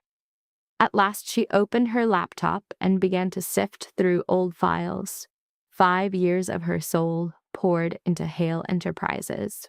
Strategies and financial models and market analyses that Victor had presented as his own. Seeing them now, through new eyes, she recognized their brilliance, their depth, how much she had truly built. It was no surprise Victor fought to keep her in the shadows. Had anyone known she was the mind behind the throne, they would have questioned why she wasn't wearing the crown. What are you doing? Dante asked, his voice soft over her shoulder. I am remembering my own value. He offered a faint smile. Good. Do not let that memory fade tomorrow. That night, Arya's sleep was deeper, not peaceful, but deeper. She dreamt of conference rooms and contracts and of a version of herself who wore authority like a midnight gown. Unmistakable, potent, and sharp enough to draw blood. Monday morning came too quickly. Arya dressed with intention, selecting a suit of charcoal gray with severe, clean lines. It was professional, commanding, an attire that announced she was there for business, not to offer apologies or justifications. Dante drove her to Catherine's location, which was not Hale Enterprises. That would have been too predictable, too exposed to the press vultures camped outside. Catherine had instead proposed a downtown law firm where she maintained a private office. Shall I come with you? Dante asked as they stopped before the building. No. This is something I must face on my own. Call if you require an extraction. A smile touched Arya's lips despite the tremor in her hands. It is a business meeting, not a hostage crisis. With Catherine Reeves, he replied. The line between the two can often blur. The law firm commanded the building's 3 highest floors. Catherine's office on the 48th floor offered a panorama that mirrored Dante's own. She rose as Arya crossed the threshold, a statuesque woman with stark cheekbones and silver hair shaped into a harsh bob. Ms. Stone, I appreciate you coming. Ms. Reeves. Catherine, please have a seat. As Arya sat, Catherine poured coffee from a French press, not asking if she desired any. I won't waste your time, Catherine began. Hale Enterprises is imploding. Victor has vanished, in practice, if not yet by announcement. The SEC is circling. We've already lost 3 major investors, the stock plummeted 40% at the opening bell. I've been following. What you may not know is that the board convened for 6 hours last night. We analyzed every detail Jessica Chen brought to light. We consulted with our legal teams, our financial advisors, our crisis managers. Catherine settled back into her chair. The prevailing view is that Victor constructed this empire on a foundation of lies.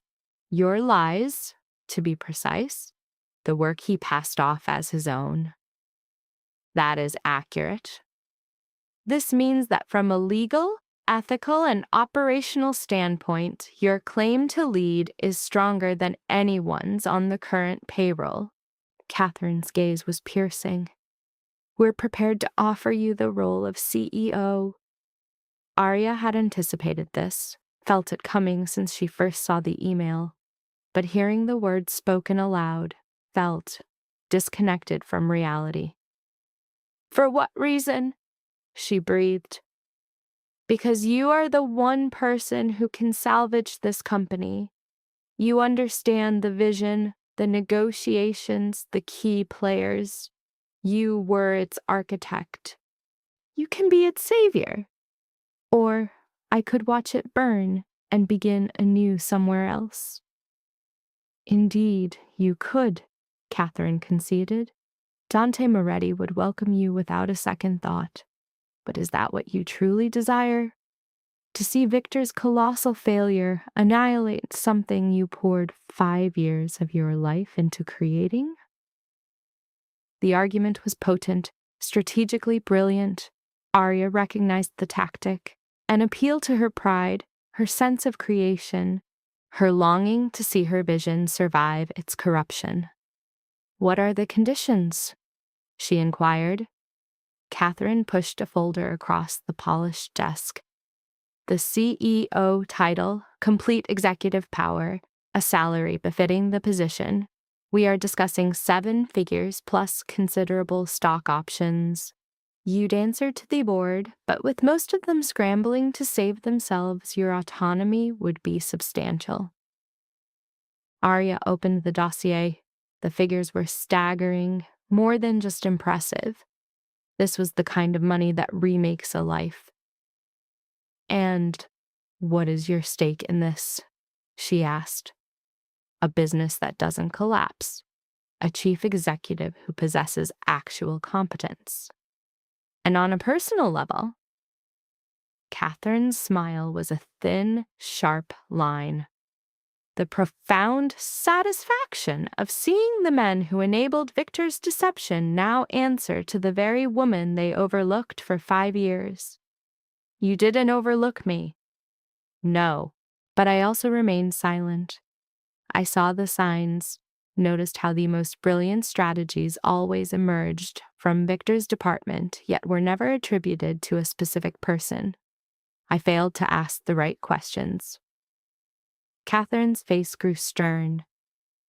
Consider this my form of apology and my attempt to make things right. Arya observed the older woman. Catherine Reeves was known for being brilliant, merciless, and having zero tolerance for incompetence. An offer like this from her was genuine. I need time to consider it, Arya stated. Of course, but we require your decision by the end of the week. The company is bleeding capital and credibility. Each day we remain rudderless is a loss we can't afford. I understand. Do you, though? Catherine leaned in. Because there is something else you must grasp. Should you accept this, you are stepping onto a battlefield. The media will crucify you. Victor's loyalists, and despite it all, he still has them, will wage war against you. A portion of the staff will despise you. It will be a brutal fight.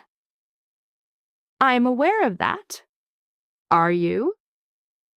Because Saturday night was merely performance. This will be the reality. An unending series of battles, of constantly proving your worth, of facing people who will assume you slept your way here, or manipulated your husband, or whatever story helps them stomach their own complicity. Catherine's tone was unforgiving. I am handing you a crown, Arya, but crowns are heavy, and there will always be hands trying to tear it from your head. Arya recalled the gala, standing before 400 people to reclaim her legacy, and the echoing emptiness that followed, the feeling that revenge was only a prelude, not a conclusion. Allow me to ask you this, she said. If I accept this role and steer the company back to profitability, to success, to legitimacy, what becomes of Victor? He will be a public and utter failure, while you thrive with the very creation he attempted to steal. A faint smile touched Catherine's lips. I assumed vengeance was what you sought. It was, but I'm starting to wonder if something better exists. Such as creating something that is truly mine, not salvaging Victor's wreckage, not rescuing his company, mine. Arya gently closed the folder. I appreciate this offer, Catherine. I truly do, but this isn't what I want. Catherine's eyebrows arched. You are declining the CEO position at a Fortune 500 company. And I'm declining the CEO position at Victor's company. There is a distinction. Arya rose to her feet. I lived for 5 years in his shadow. I have no desire to spend the next 5 cleaning up his mess. Even if that means the company fails? Even then, a profound sense of peace settled in Arya's chest. Perhaps it was certainty, or perhaps it was just clarity. I built it once. I can build something superior. Catherine regarded her for a long, silent moment, and then she laughed, a true, surprised, and genuine sound. You know something? I believe you will. She stood and offered her hand. For what it's worth, I believe you are making an error, but I admire it. Arya accepted the handshake. Thank you for the opportunity. Oh, should you reconsider? I won't. Leaving Catherine's office, she felt a lightness she hadn't known in days. In the descending elevator, she drew out her phone and sent a message to Dante. Finished. Meet me out front. He was there by the car, casually leaning against it as if he had nowhere else to be. How did it go? He asked. They made me their CEO. A pause, and I declined. Dante's calm expression held, but a subtle light shifted in his eyes. Why? Because I have no interest in repairing Victor's ruin. I want to create something from scratch. She slipped into the car. Something that belongs to me from its very inception. Dante took the driver's seat and the engine purred to life. What does that look like? I don't know yet, but I will figure it out. Their next stop was Jessica's office. The attorney was ready with a mountain of documents requiring her signature, divorce papers, intellectual property assertions, financial statements. Arya signed until her fingers ached. This is only the first step, Jessica cautioned. Victor's legal team will counter every move. We could be in court for months. I'm prepared. And you're certain about refusing the CEO role? It would have been powerful leverage in our negotiations. I'm certain. Jessica watched her closely. Fine. It's your life. But for what it's worth, I think you're being reckless. You're the third person to say that to me today. Perhaps you should listen then. Or perhaps I'm the only one thinking clearly and the rest of the world is mad. Arya inscribed her final signature. What's the next step? Now, we wait for Victor to respond. He has 30 days to make his filing. After that, we begin discovery, depositions, the whole spectacle. Jessica arranged the documents into perfect piles. In the meantime, my advice is to vanish for a bit. Let the media storm blow over. Let Victor begin to sweat. Already have a plan. We're heading upstate. Good. Remain there for as long as you can bear it. Return when you're prepared for the fight. The journey upstate was a 3-hour passage. Arya saw the city dissolve into suburbs, then into farmland, and finally into deep woods. Dante's retreat was a house perched on a lake, modern but unassuming.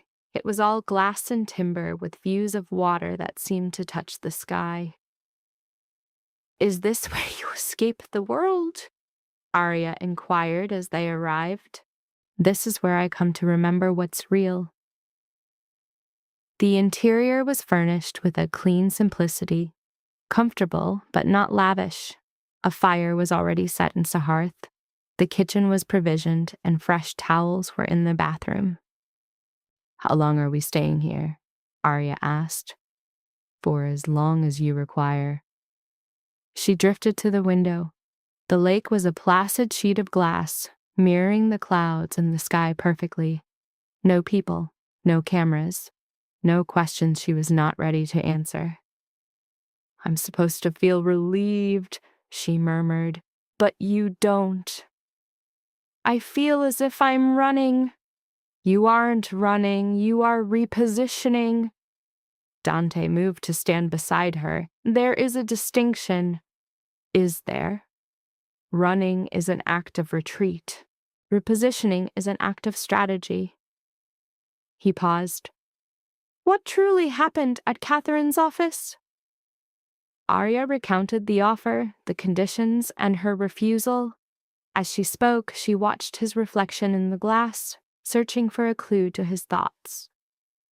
"You believe I made a mistake?" she asked when her story was done. "No, I believe you made the correct choice, but for the incorrect reasons." "What is that supposed to mean?" "It means rejecting the CEO position to build something new is wise. Rejecting it because you fear you might fail is not." Arya turned to look at him directly. "I am not afraid." "Aren't you?"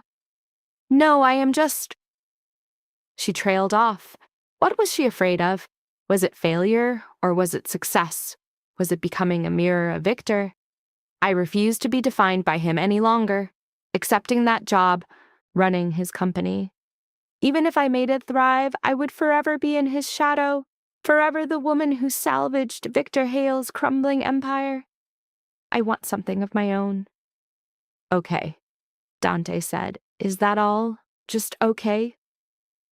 "What would you have me say? That you're wrong? I don't think you are. That you should change your mind? You won't." A small smile touched his lips. "You've made your choice. Now you must live with it." How very philosophical. I have my moments. The rest of the afternoon was spent settling in.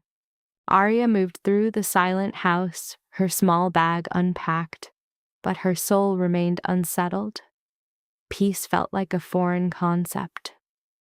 5 years chained to a relentless purpose had stolen her ability to be still, leaving only a phantom guilt in its place. By dusk, the restlessness was a fever. Dante found her on the deck, a silhouette against the dying sun over the lake.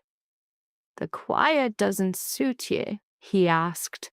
"I can't stop thinking about what comes after all this. After the divorce, the courtrooms, when the dust finally settles." She hugged herself tightly. "I spent 5 years building Victor's dream. What is my own? What would you have it be?" "I don't know. Something that matters, something that helps." A broken laugh escaped her. "It sounds naive," he replied. "It sounds human." "I'm skilled in strategy, in seeing the hidden patterns and finding answers to impossible questions. But for 5 years, I've only used that talent to enrich men who were already kings." Her voice grew stronger.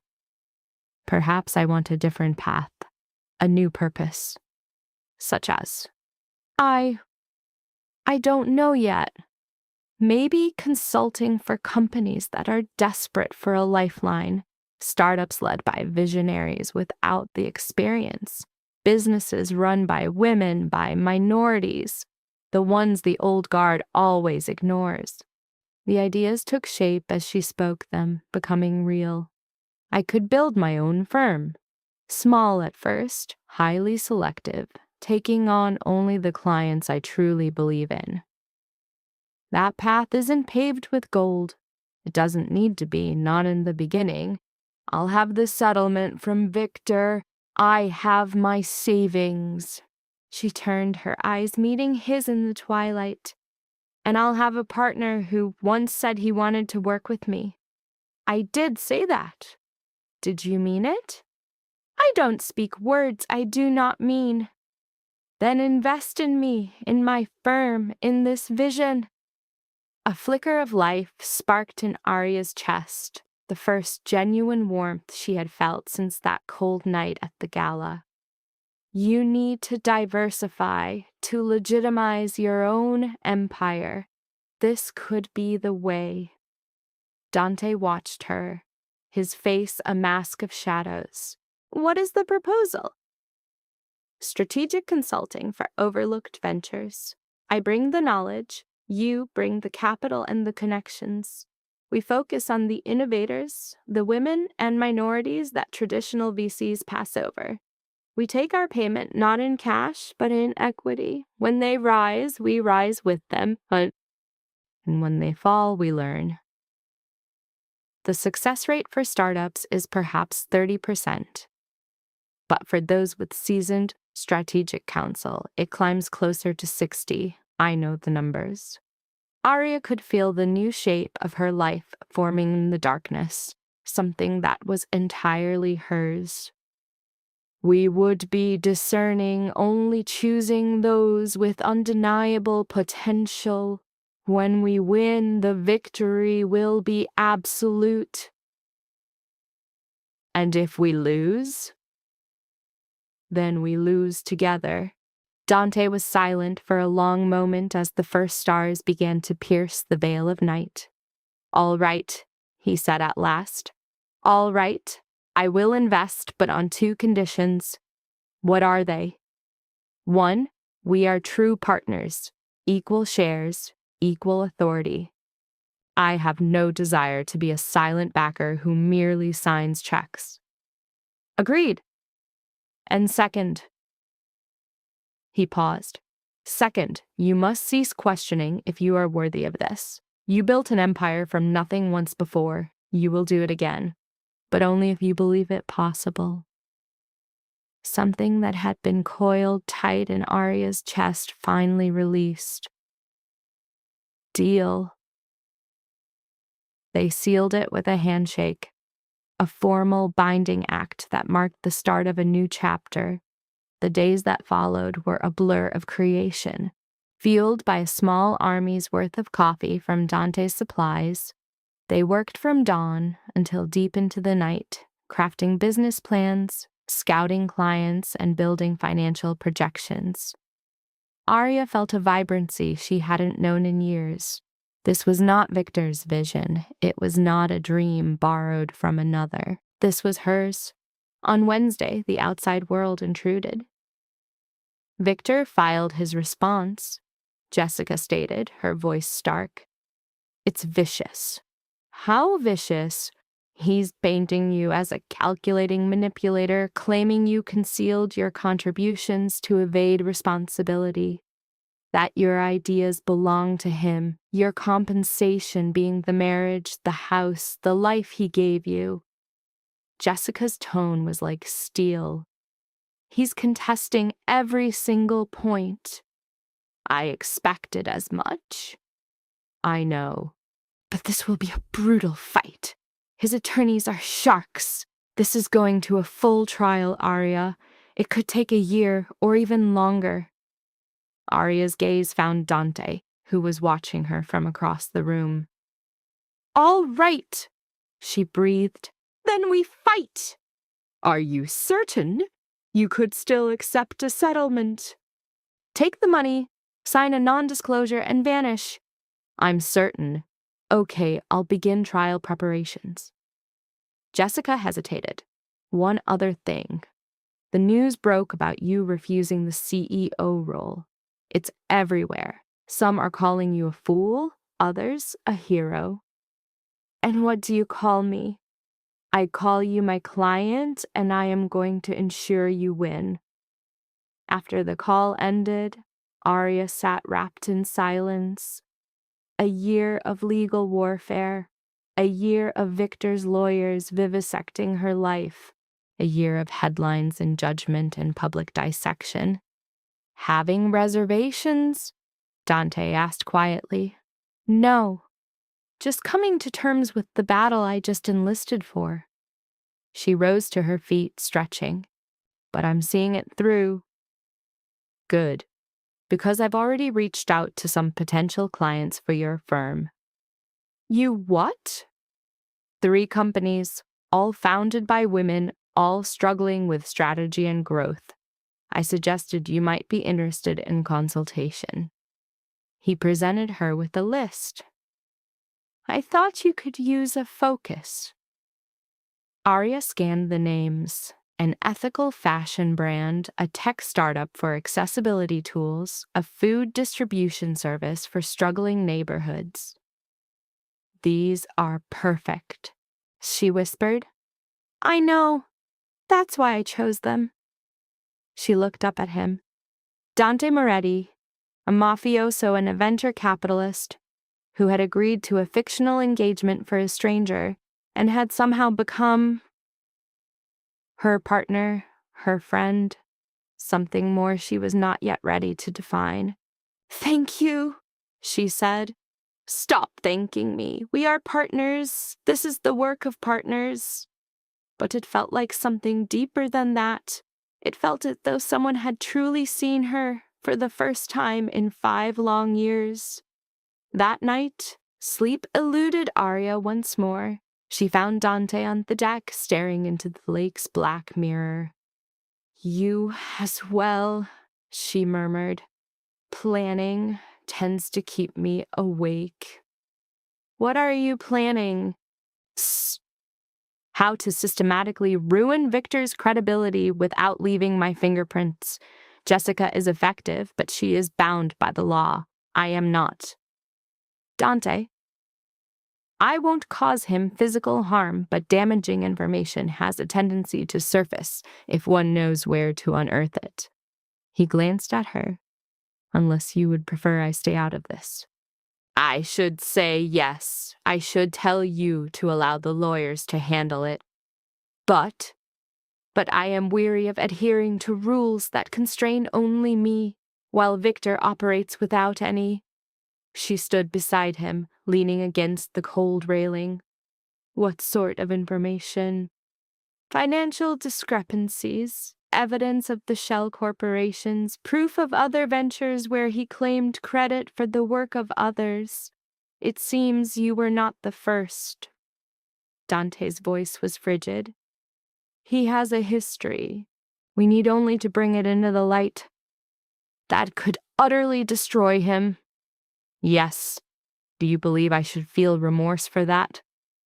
I believe you will feel what you feel, but you should make this choice with open eyes, not by accident.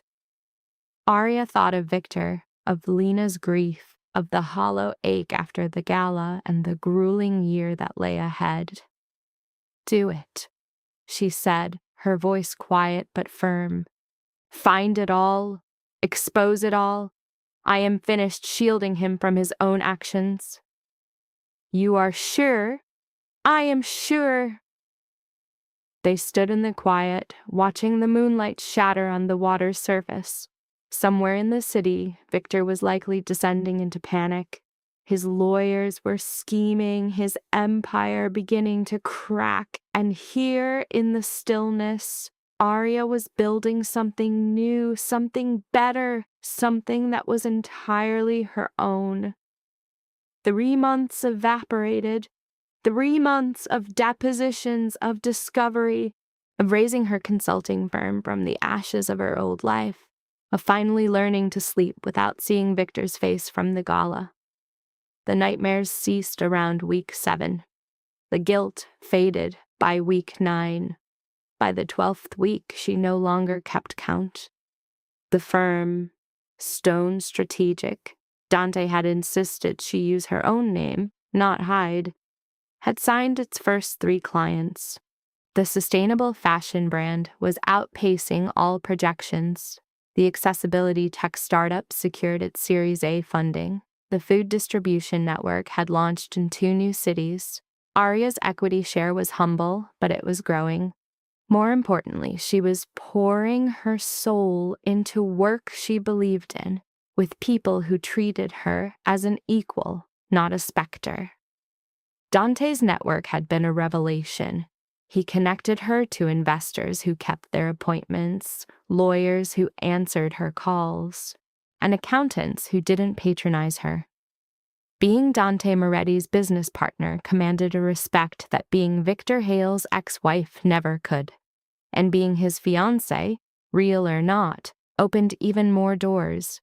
That was a subject they never broached. The engagement meant to be a short-lived strategy, purely for business. Yet Dante still made the introductions that way at functions, still wore the simple platinum ring he'd purchased to match hers, and still, at times, looked at her as if she were far more than a business arrangement.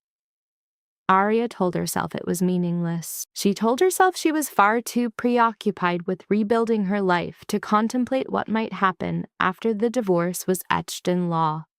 She was lying, of course, but it was a skill she had perfected over the years. The summons from Jessica arrived on a Tuesday morning in early November. Arya was in her modest rented office, just 3 rooms downtown, analyzing spreadsheets for a 4th potential client. "We've got a court date, boss," Jessica announced, forgoing any greeting. "January 15th, the judge wants this matter closed out before the next fiscal year. That's only 2 months from now."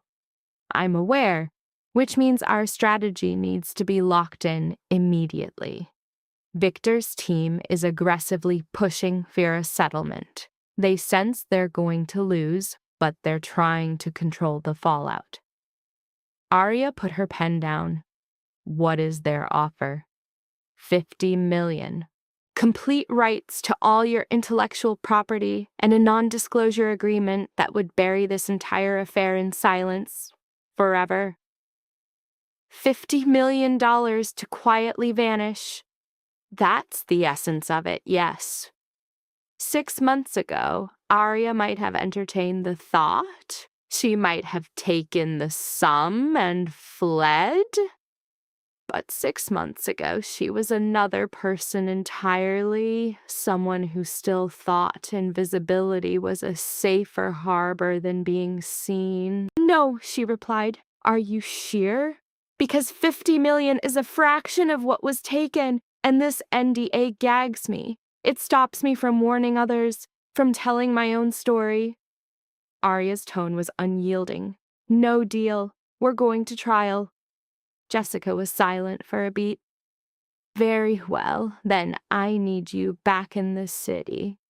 We have 2 months to get ready, and I require your presence for prep, for strategy, for everything. I'll be there." After ending the call, Arya was enveloped by the silence of her office. Through the glass, the city bustled, indifferent, teeming with souls waging their own wars. 2 months before, she would confront Victor in court. 2 months to brace for the moment when all she had built, all she had reclaimed, would be scrutinized under oath.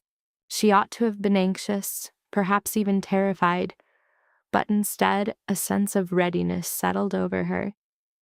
Dante found her later that evening in the apartment they still shared, the very one they had occupied since the gala, since a counterfeit engagement had somehow solidified into a reality neither had seen fit to question.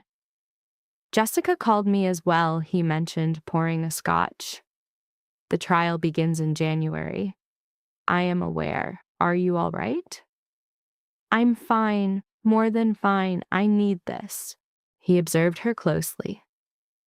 3 months ago, you seemed ready to disappear from the world. Now you look prepared to set the courthouse ablaze. Not the building, just Victor's credibility." "A fine line," he noted. Dante took a seat opposite her. There is more. My sources uncovered further details on the shell corporations. It appears Victor has a history of this, claiming ownership of others' work, concealing payments, and altering records. How many more victims? At least 6, possibly more. All of them individuals who departed the company under mysterious circumstances or were abruptly dismissed. His face was grim. We've secured statements from 3 of them. They are prepared to testify if Jessica calls on them. A coldness spread through Arya's stomach. He ruined the careers of 6 people? At the very least. There are likely others who are too afraid to speak out. Dante leaned in. This is larger than you and him, Arya. It is a pattern of deception stretching back nearly a decade. The SEC is broadening its inquiry. The board is discussing the possibility of criminal charges. Criminal, wire fraud, tax evasion, and perhaps more. If even half of our findings are true, Victor could face prison. Arya expected to feel a surge of triumph, of victory. Instead, a profound weariness washed over her. Do you ever think we took it too far? She asked softly. No. Not for a second. Dante paused, considering. I have done things I am not proud of, caused pain to those who were undeserving, made decisions I cannot undo. But helping you recover what is yours, exposing a man who built an empire on theft. He shook his head. That is not something I regret. That is justice. Even if it ruins him, he ruined himself. We only ensured the world would see it. Arya contemplated his words, mulling over responsibility, consequences, and the line between vengeance and accountability. Her focus had been so fixed on retrieving what Victor had taken that she hadn't thought about what would remain of him in the aftermath. I ran into Lena, she mentioned suddenly. Last week at a downtown coffee shop. Dante's eyebrows lifted. And she seemed adrift, younger than I recalled. She attempted an apology, began to weep, and claimed she was unaware he was married when their affair began. Arya looked down at her own hands. I believe she was lying, but I also believe she had convinced herself it was the truth. Does that compute? Perfectly. People reshape the past to cast themselves as the hero, or at least to avoid being the villain. She wondered if I despised her. Do you? No, I pity her. She is 24. She believed she was in a romance with a powerful man who had singled her out. Now she is the other woman in the very scandal that has shattered his career. Arya looked up at him. I once wanted her to be in pain. Back at the gala, I wanted her to feel the agony I felt, but now you possess the humanity to see she was also his victim. But was she? She still made a decision, still had an affair with a man who was married, still arrived at that gala in a gown that cost more than many earn in a month. She can be both, a victim and a collaborator. The world is rarely simple enough for someone to be only one thing. Dante drained his scotch. The real question is, does her situation alter anything for you? Arya considered it. Did it? Lena's suffering did not negate her own. Lena's flawed choices did not absolve Victor of his far greater ones. No, she finally declared. It changes nothing. I am still proceeding to court. I am still determined to win, and I am still going to ensure the world knows exactly what he did. Then you have your answer. The subsequent 2 months were an ordeal. Jessica subjected Arya to mock trials, aggressive cross-examinations, and scenarios crafted to shatter her composure. They rehearsed her testimony until it was etched into her memory. dissecting every document, every email, every piece of evidence to be presented. Marco assisted by role-playing Victor's attorney, embodying an aggressive, patronizing persona designed to provoke her into making a mistake. So you assert that you performed all this work, he would sneer, his tone dripping with contempt. Yet you never sought credit, never insisted on recognition. How very convenient for you. I was advised it was for the company's benefit that I remained unseen. By whom? By my husband, by Victor.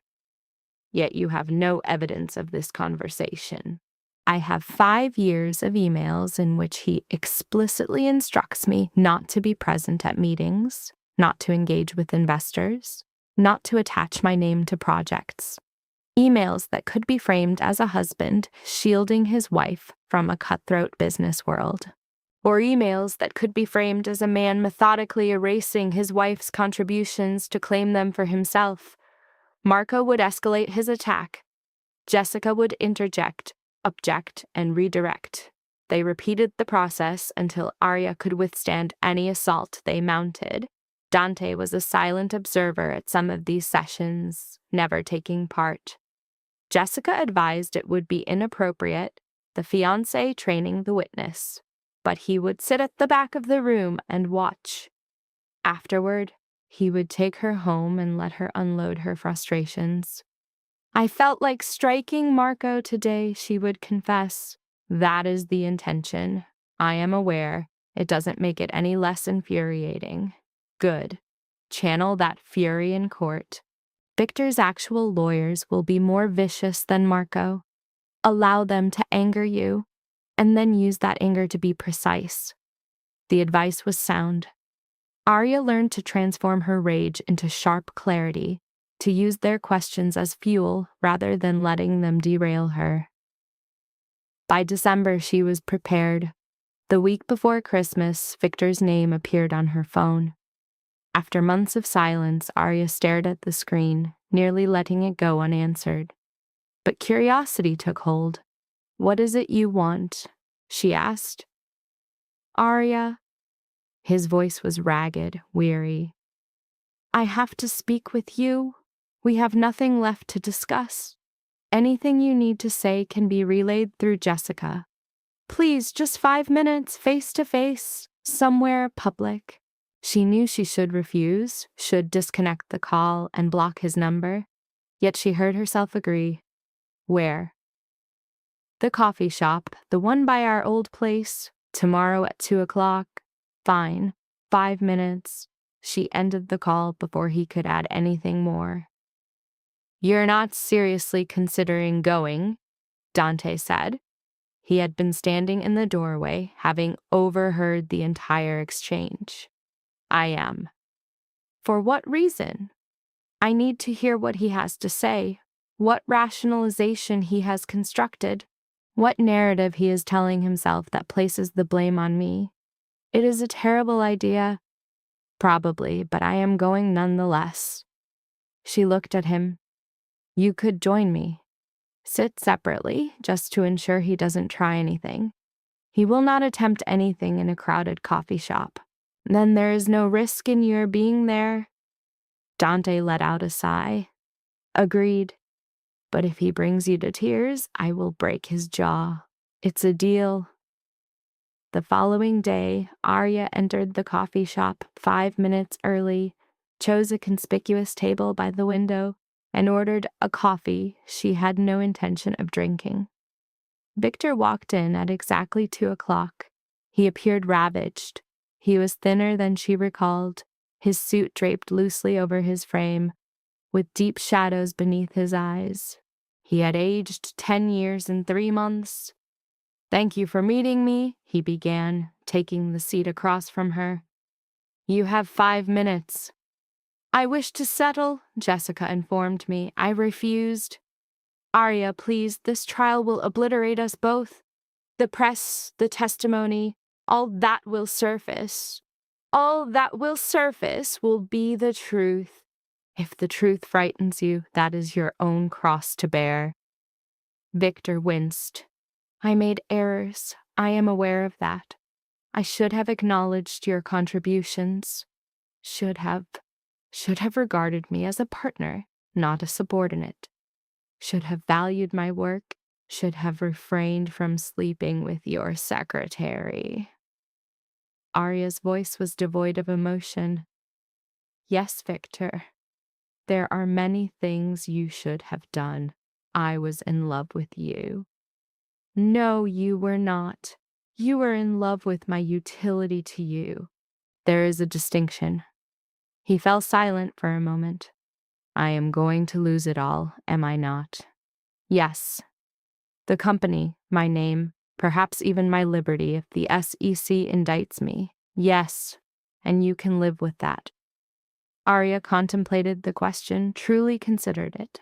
Could she bear to dismantle the man who once held her heart? To stand witness as his entire world turned to ash? This was never about your destruction, she said, her voice a low murmur. This is a reckoning for what you stole. 5 years of my work, my vision, my life. You wore it all like a costume. You made me a ghost in my own story. You cast me aside. Her eyes met his, unwavering. You built this prison yourself, Victor. I am simply holding the key. He scoffed. I can fight this. Drag it out. Make it a war. Then wage your war, Arya replied, rising slowly. But you will lose. I have the proof. I have the witnesses, and I have the one thing you never could possess. The truth. She was gone before his answer could take shape. Across the road, Dante's car was a silent promise. She entered without a sound, and the vehicle pulled away. Are you all right? He murmured after a moment. I am, actually. A peculiar release bloomed within Arya. Witnessing Victor so diminished and hollow had finally sealed a wound left open for years. He offered a settlement, she said. Claimed the trial would ruin us both. And your response? I told him to let it burn. A faint smile touched Dante's lips. That's my girl. The phrase lingered in the space between them. His girl. Not his equal, not his colleague. His girl. Dante, I'm aware. We need to address this. Address us. This thing we are. His gaze remained fixed on the unfolding street. Once the trial is over, he said, when the dust settles, we can define this. And if I need to define it now. Right now, your focus is victory, reclaiming your world, showing you're not the shadow Victor cast. His eyes met hers briefly. When you've won, and you will, we will speak of the future. The postponement should have angered her. Instead, a wave of calm washed over her, one conflict at a time. She could manage that. Christmas passed in a quiet hush. Arya was with Dante, Marco, and Jessica, an unlikely constellation that felt like home. They shared presents and wine, carefully avoiding the topic of the trial, then just 3 weeks distant. On New Year's Eve, Dante hosted an intimate gathering of investors, allies, and supporters of Arya's venture. Dressed in the same midnight blue gown, she felt transformed, more powerful, more certain. As the clock struck 12, while others embraced, Dante discovered her alone on the balcony. Crafting a resolution? He inquired. Attempting to. None of mine seemed to hold any weight. Indulge me. I want to be free of fear. Fear of success, of failing, of being seen. She pivoted to face him. For 5 years, I shrank myself, believing that was the price of love. I need that to be over now. That isn't foolish, it's courageous. And yours? Dante paused, the city lights reflecting in his eyes. I want to stop deceiving myself about my desires. What is it that you desire? His gaze held hers, an unspoken eternity passing between them. Then he closed the distance and kissed her. It was gentle, intentional, and had no place in their partnership. As he withdrew, her pulse was a frantic drum. "We agreed. After the trial, she whispered. "I agreed," he corrected. "You asked me what I want. That was it." A small smile played on his lips. "But you are correct. After the trial, when your victory is secure, when all this is behind us, we will build this the right way. And if waiting is no longer an option for me, then don't wait. But understand, if this happens, I need it to be genuine, not a charade for appearances, not a business arrangement, absolutely real." Something inside Arya's heart gave way. All right.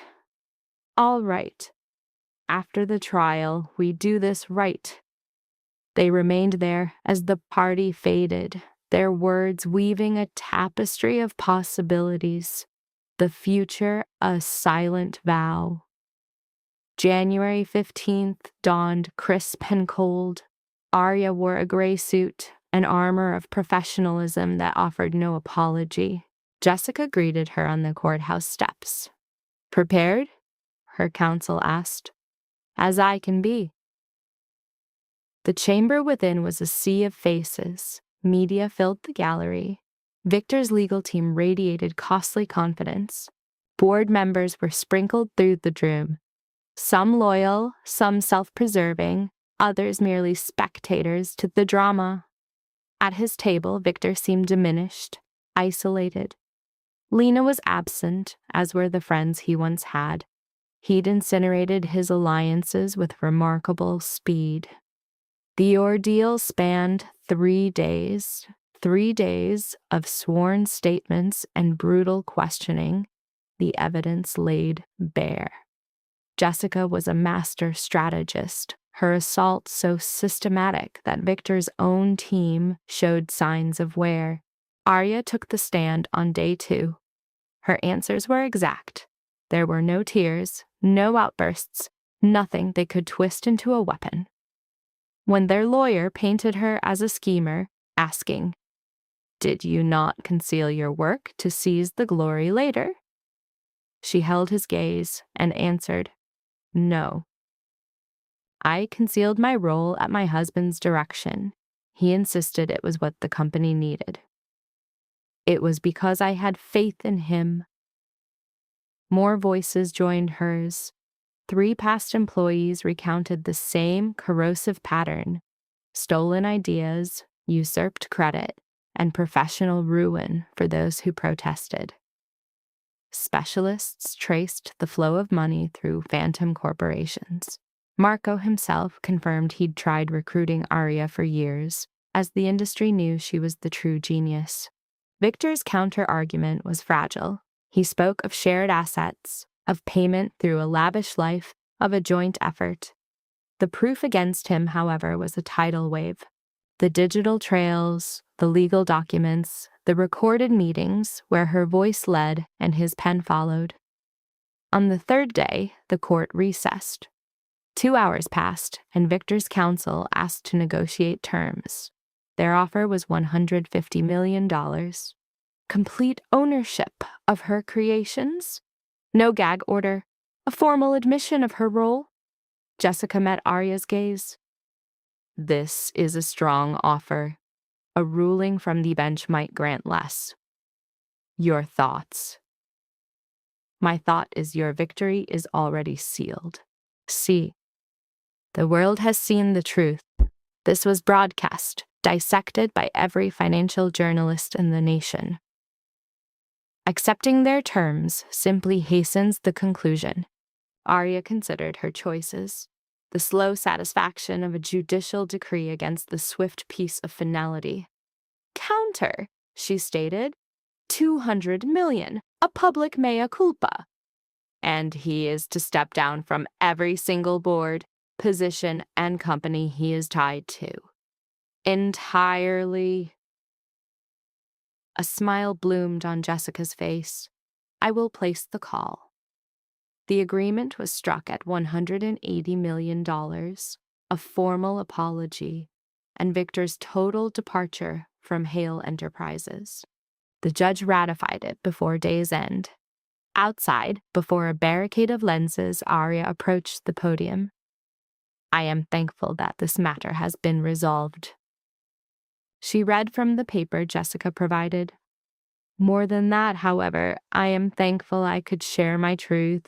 For 5 years, I poured my soul into a vision, only to see another claim it as his own. That chapter is closed. The facts are now known. I am now focused on ventures that carry my name alone. From the crowd, a voice called out, "And Victor Hale, is there forgiveness?" Arya paused, contemplating the nature of pardon. Was it a gift to him, or a release for herself? "No, I don't forgive him," she said at last. "But there is no hatred. I am simply finished with him. Finished with the space he occupied in my world. Finished with his actions shaping my identity." Her eyes found the lens. I am creating something different now, something greater, and it will be under my own name. She retreated from the podium.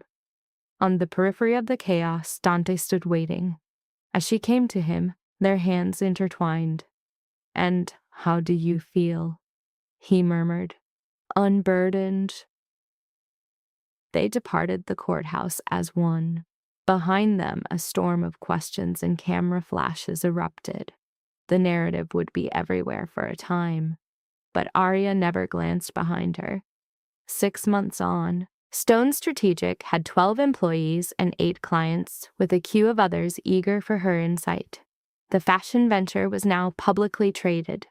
The accessibility project was bought by a tech giant for $200 million. Arya's personal share was valued at $20 million.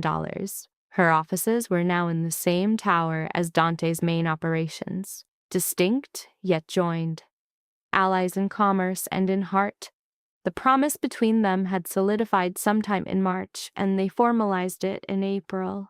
A quiet vow by the lake, witnessed only by Marco and Jessica. No media, no fanfare, only those who truly counted.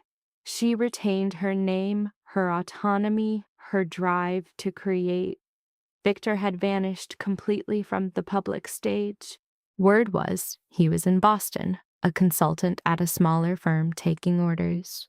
The fall from chief executive to a subordinate role must have been a bitter pill. Arya searched for a trace of pity for him. None could be found. Not all scars fade, but one can always build a new life around them. One warm summer evening, she stood in her conference room, gazing at a gallery of client photos, each a triumph, each a life she'd touched, a vision she'd helped realize. Dante came up behind her, his arms encircling her. "Lost in thought," he murmured, just reflecting on how much has changed. A change for the better? So much better. She shifted to face him. "This time last year, I was a ghost. Now," she smiled, "I feel unstoppable." A soft laugh. "I meant to say visible, but unstoppable works. You deserve it." He touched his lips to her forehead. "Let's go."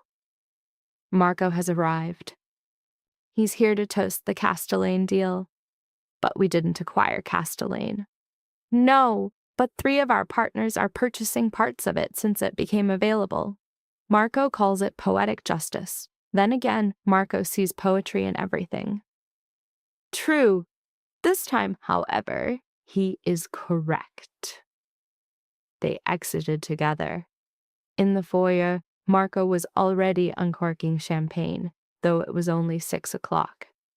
"Oh, toast to Arya Stone," he declared as they approached, "for showing the world that true vindication isn't merely winning, but creating something so magnificent that the failures of others fade into nothing. They raised their glasses to victory, to new beginnings, to a future they would write themselves. And later, in the quiet of the home she legally and officially shared with Dante, Arya watched the city lights ignite below. Somewhere in the city's shadows, Victor was likely steeped in bitterness, convinced she had robbed him, blind to the fact she had only reclaimed what was hers. Let him dwell in his fantasy. Let him recast history to play the victim. She possessed the truth, had survived it, and from its foundations, she had built something of consequence. Her phone glowed. A message from a client, a young woman building a company to empower struggling communities. She had just secured her first round of funding. I never could have done this without you. You changed my life.